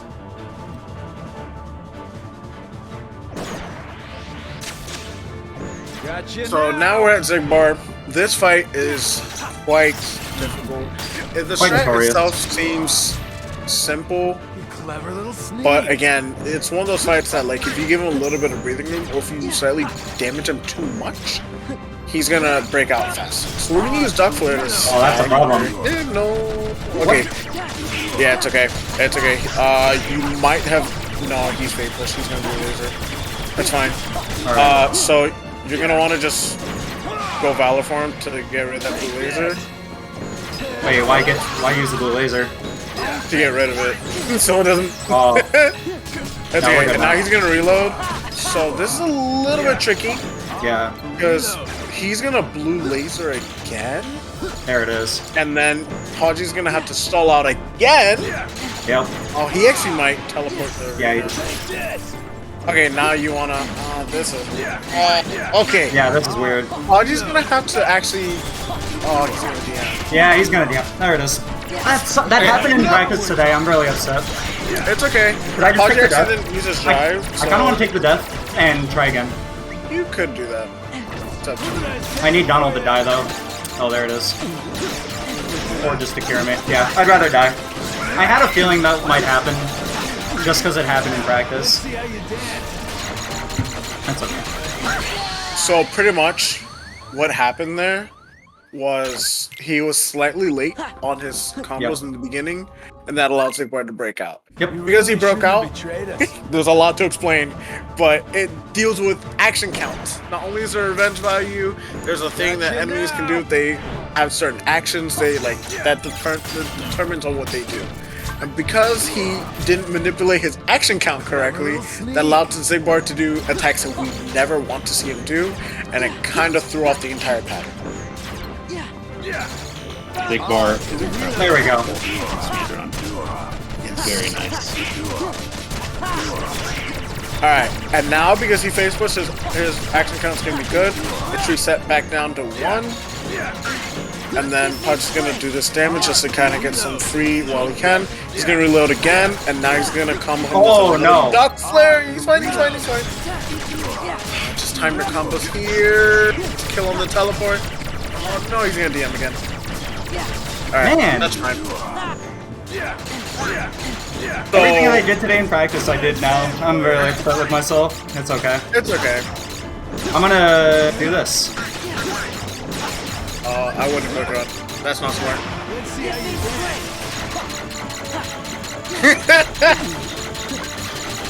And then he caught Zigbar on the kill. Alright. So, just so you guys know, these fights are extremely difficult and they're very delicate.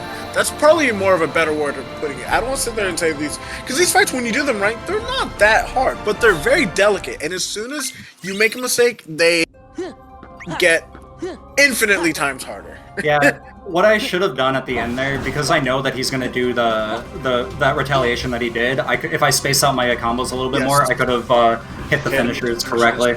It's a lot easy. It's a lot easier with aerial finish, but that's another thing that I've changed recently in my routing to not use aerial finish, and that's what happens when you mess up without it. But it's okay. Move on to Luxord. You're not a 2FM runner until you've messed up Zigbar at least like 50 times, because it happens to all of us. Yep. Yeah. Very easy fight to mess up. First to run out of time. Every the world that ever was fight. Like, yeah. This fight is probably the hardest in the fight, the hardest fight in the game to do optimally. His patterns are very random. The only thing that's consistent is the opening. And he's actually utilizing this Combo Master ability to chain these magic reflections. Combo Master, if you've played Kingdom Hearts, you know that whenever you miss an attack, you cannot continue your combo. But Combo Master says, even if you miss, you get to continue. The card stayed alive and hit me. Yeah. So the name of the game right here is to try to keep Luxor from going into the ground. However, we keep hitting his Force Revenge value to make him do an action, and we want him to do these mini games where we get to combo him and then reflect and then go into a finisher. Yo, But he's sometimes rude. he'll shuffle his cards, and that means he's gonna jump. And then when the game came out on 60 FPS, it kind of changed the AI of the cards, and they no longer do what was consistent on the 30 FPS version or PS2 version / PS3 of the game, where they will always follow you. Because the main backup used to be, if he jumps, just quick run away, let the cards come to you, jump and reflect. But now they don't. Some may come, one may go at you, two may go at you, one may come at you at super speed, one like it's very random. We don't know what's gonna happen. There are plenty of ways to work around it, but it's still very, very difficult. And right now, Podgy's actually utilizing doing a this. string he went to Trinity. Now he's gonna go into the limit form to kind of stun the boss to make sure that he can't do anything, and that's gonna allow us to skip this long desperation move sequence animation that he's gonna do, where he puts us to like a little trial at the very end too. So we skip through that whole sequence and we just finish the fight. And now we're going to another boss fight. These fights, like, they're back to back to back to back. And this fight's also one of the hardest ones. It's a hard fight, but the strat's very similar to Zigbar. We're really going to be using a Duck Flare string into a form to get our magic to get some damage, and then to another Duck Flare string. There's many ways to do this fight, and typically on this category, the more things that you try to cut out to try to go faster, the harder the fight becomes. And this fight is one of the reasons why most people don't do low AP routes, because you get to learn a much harder strat. You cannot actually use any items on the other versions, and it's quite difficult. Right now, Podgy's going to be using Wisdom Form to get some nice reflect strings to get his MP back, into another reflect string to kill him, or to rack up more damage to go into Duck Flare. And during this Duck Flare, he's going to be tossing an elixir that he got from that Google, from picking up that synth item way back when. And then he's going to use that to go into Duck Flare and to stun the boss again and kill him before he gets to do anything.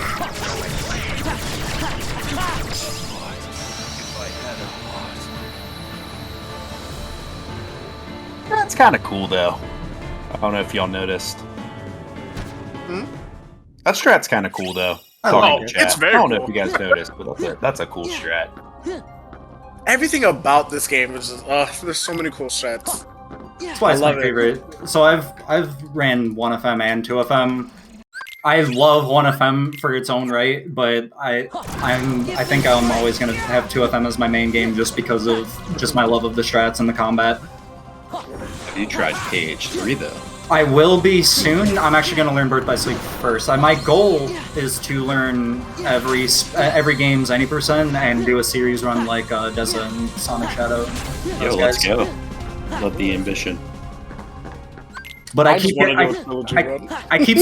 staying on 2FM though, just because I love it so much. I need to break that. Yeah. I almost made him miss that. Yeah. Well, now we're coming to the last fight of the boss rush sequence, before the last final rush, I should say. And this fight goes through this nice, cool little building sequence, which hopefully we'll see only once. Wink, wink. And here there's a series of 3 reaction commands. Typically, as a kid, you kind of are used to mashing triangle, but this kind of teaches you to not. like mash it immediately because the last one gives you the best outcome. You do enough damage and you, like just yeah, it's nice. So we actually don't want to fight him on the stairs. So after the RC sequence, we're gonna run behind him with an air combo. We're gonna pull up these slapshot reflect strings with Yeah, that was a little early. That's okay. master. And then after about 4 of them, we're gonna start just doing combos on him, and then it becomes a guessing game on what he's gonna do. And when he's around under 2 bars, close to even around 1.5, we're gonna try to go into like a nice wait a combo little string. bit. Yeah. Okay. So whenever Zemnis is being a little. Okay. You're fine. Yeah, we're good. Okay, so Podgy's gonna go into a Santetsuken finisher to ours and to hopefully catch him. Okay, good. And then right there we skip the second building RC sequence. So now we're heading to the final stretch of the run. And yeah. Just because I had to do extra Luxord stuff, I'm gonna make sure that we're good. Yeah, we're good. You're good. I just wanted to be sure. I don't want to get to Final Zemnis and be like, oh, no ethers! Spoilers. Oh, that's spoiler! I'm just messing with you. Oh my So- god. Yeah. One thing I just want to say is the music in this part is amazing.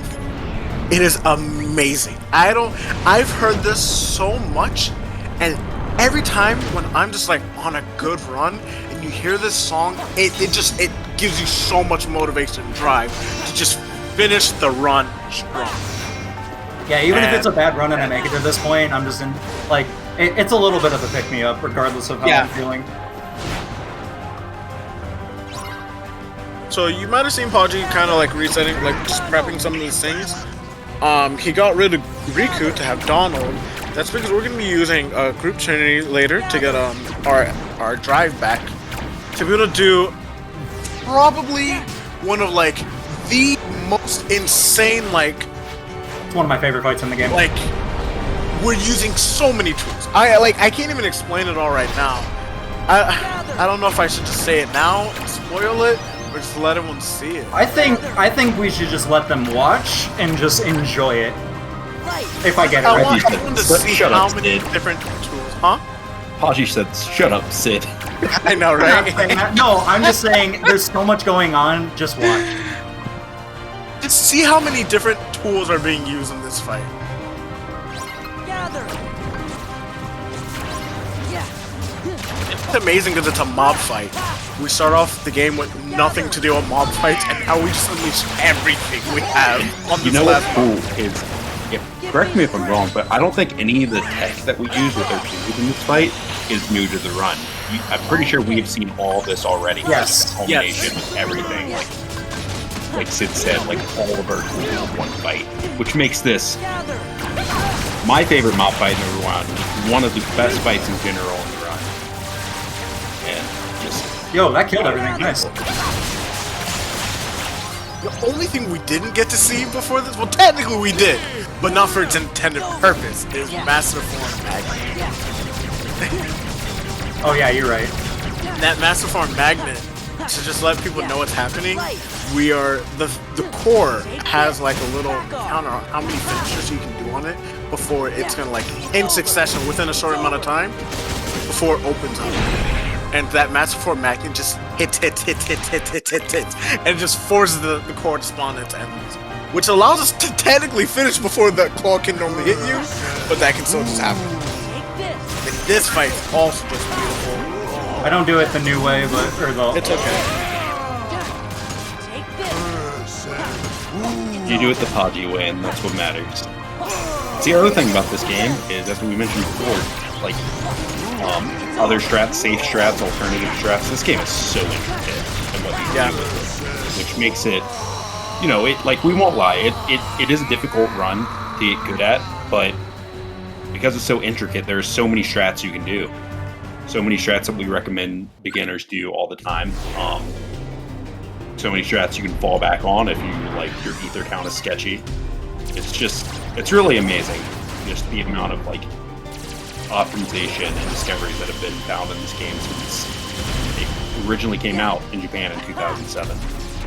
Right now, Xemnas summoned Blue Eyes White Dragon, so we have to use Spellbinding Circle and all these other things to just, defeat Blue Eyes. Yeah, I will say a lot of people kind of think of this fight as like a boring auto scroller. Oh, it's like, oh, why is this in here? The speed run for this fight is so intense. It's very intense. We're utilizing Combo Master to loop finishers with Riku actions, and depending on the fight, like what's going on, you have to alternate Riku actions. So when enemies are attacking you, you want to use the Drain to pick up to fill up the energy bar, and when the enemies are far away, the small enemies, you want to use the laser. And learning how to do those optimally is going to speed up this fight significantly. It's really hard. It's a lot of buttons to be pressing, and it's not like you can just blindly press buttons and just it's very methodical. Yeah, I used to not like this, but now that I understand it, it's very, very fun.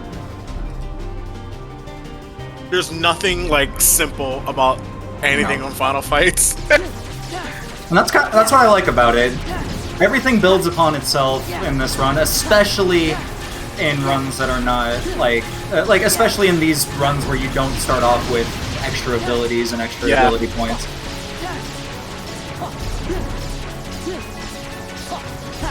The progression feels good. That's all I'm trying to say.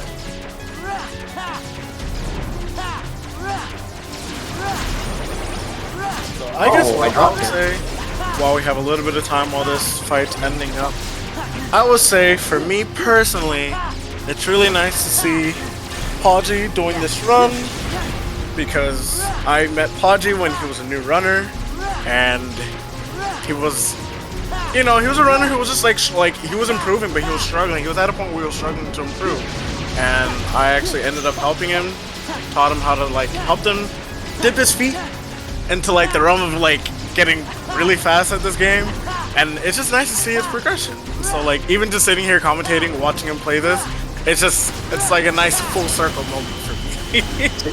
I appreciate Sid and everything that he's done for me as well, but I know that as soon as this run's over, he's gonna give me so much crap for everything that's gone wrong. No, I'm not. I'm honestly just happy that you're doing this run right now. Okay, good. I'm happy. No, Podgy, you'll learn that we may give you crap just to joke around sometimes after runs, but marathon runs are off limits. Yes. Fair enough. Yes. So what I'm doing is using Riku's Dark Aura to cancel my combos, to add finishers to my attacks, to phase push them even faster. Just wanted to mention that really quickly. Yeah, similar to what you saw him using with changing Dini's form and using the Riku attacks during the Dragon Xemnas portion. That's what we're doing right now. But funny enough, you have to use Riku's Dark Aura, meaning he needs to have MP for that.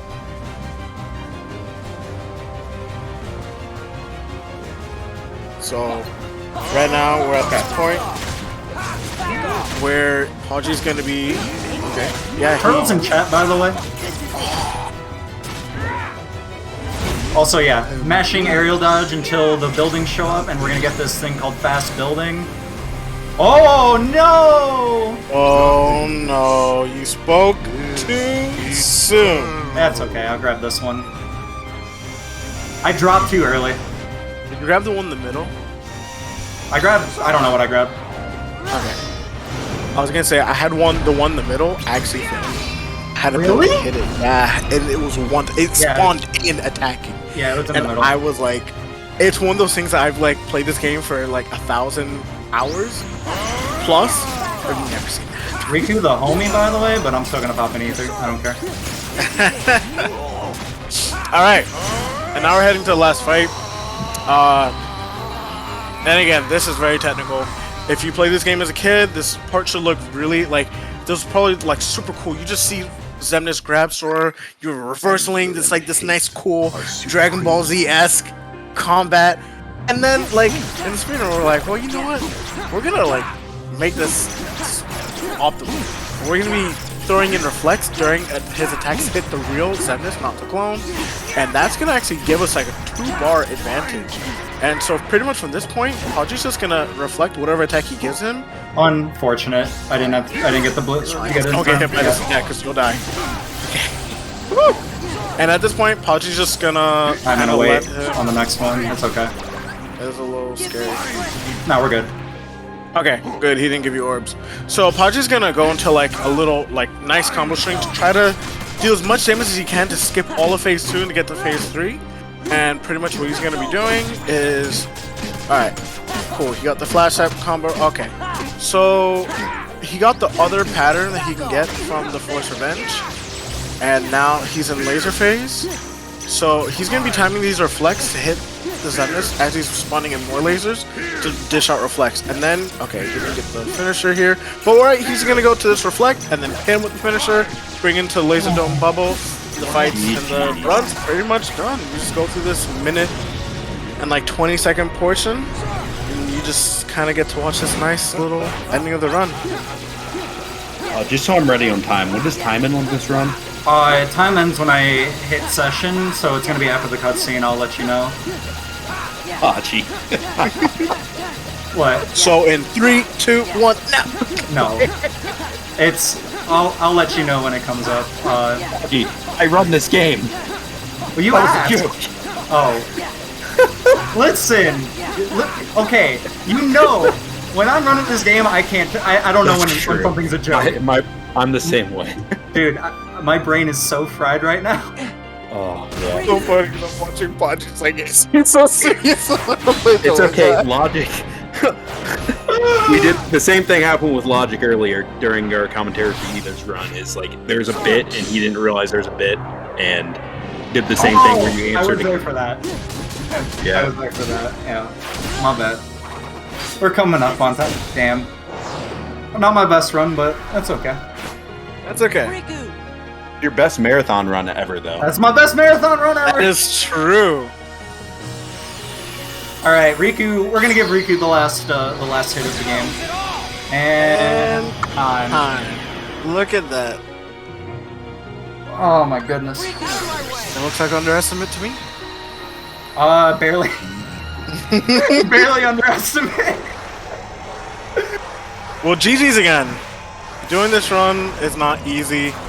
Anyone who's played this game can respect watching anyone do a no reset this run. Under pressure, having people watching you, knowing you don't have the luxury to like restart if you mess up something, to like reset mentally. It's tough. Yeah, that's why I did those certain things during the run. I was like, I gotta prove to myself that I can still do this. But You yeah, have to remember, most people who do this in a marathon have the gummy breaks to like, you know, yeah, I'm just going. like to sit back and like think and like refocus, regroup. You didn't have that. Yeah. But yeah, I appreciate your commentary, Thar, Sid and Thar actually. Thar made can some you say comments that? as well. But yeah, I appreciate Even if it could go on. everyone at Face My Fearows for Where we letting are. me showcase this. I had a blast. Come on, Riku. I You've hope been hanging out in I hope that darkness people too laughed with us along the way with You gotta everything try that and think happened. positive. I'm not feeling sad at all. I Sorry. very much enjoyed this. Thank you so much. You lead. Got it. I had fun No problem. commentating. That It was a very fun run to watch. Oh my goodness. Was You know, definitely enjoyed I it always as well. figured I was better at stuff than you.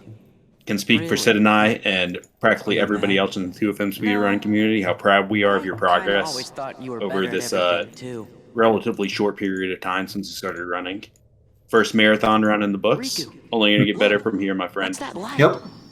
Alrighty. That's Sorry? No, I was gonna say that's how I'm feeling. Good stuff, good stuff. Cool. We are heading on to the finale of our event, our last run of the event, Pokemon End of the Platinum, road. with Yep. former Kingdom Hearts runner turned Pokemon speedrunner, Etchy, coming up next. Put me So down. we're going to cut to Look. intermission here and do intermission stuff. You guys can do intermission stuff too. All right, take care. Take care. Bye-bye.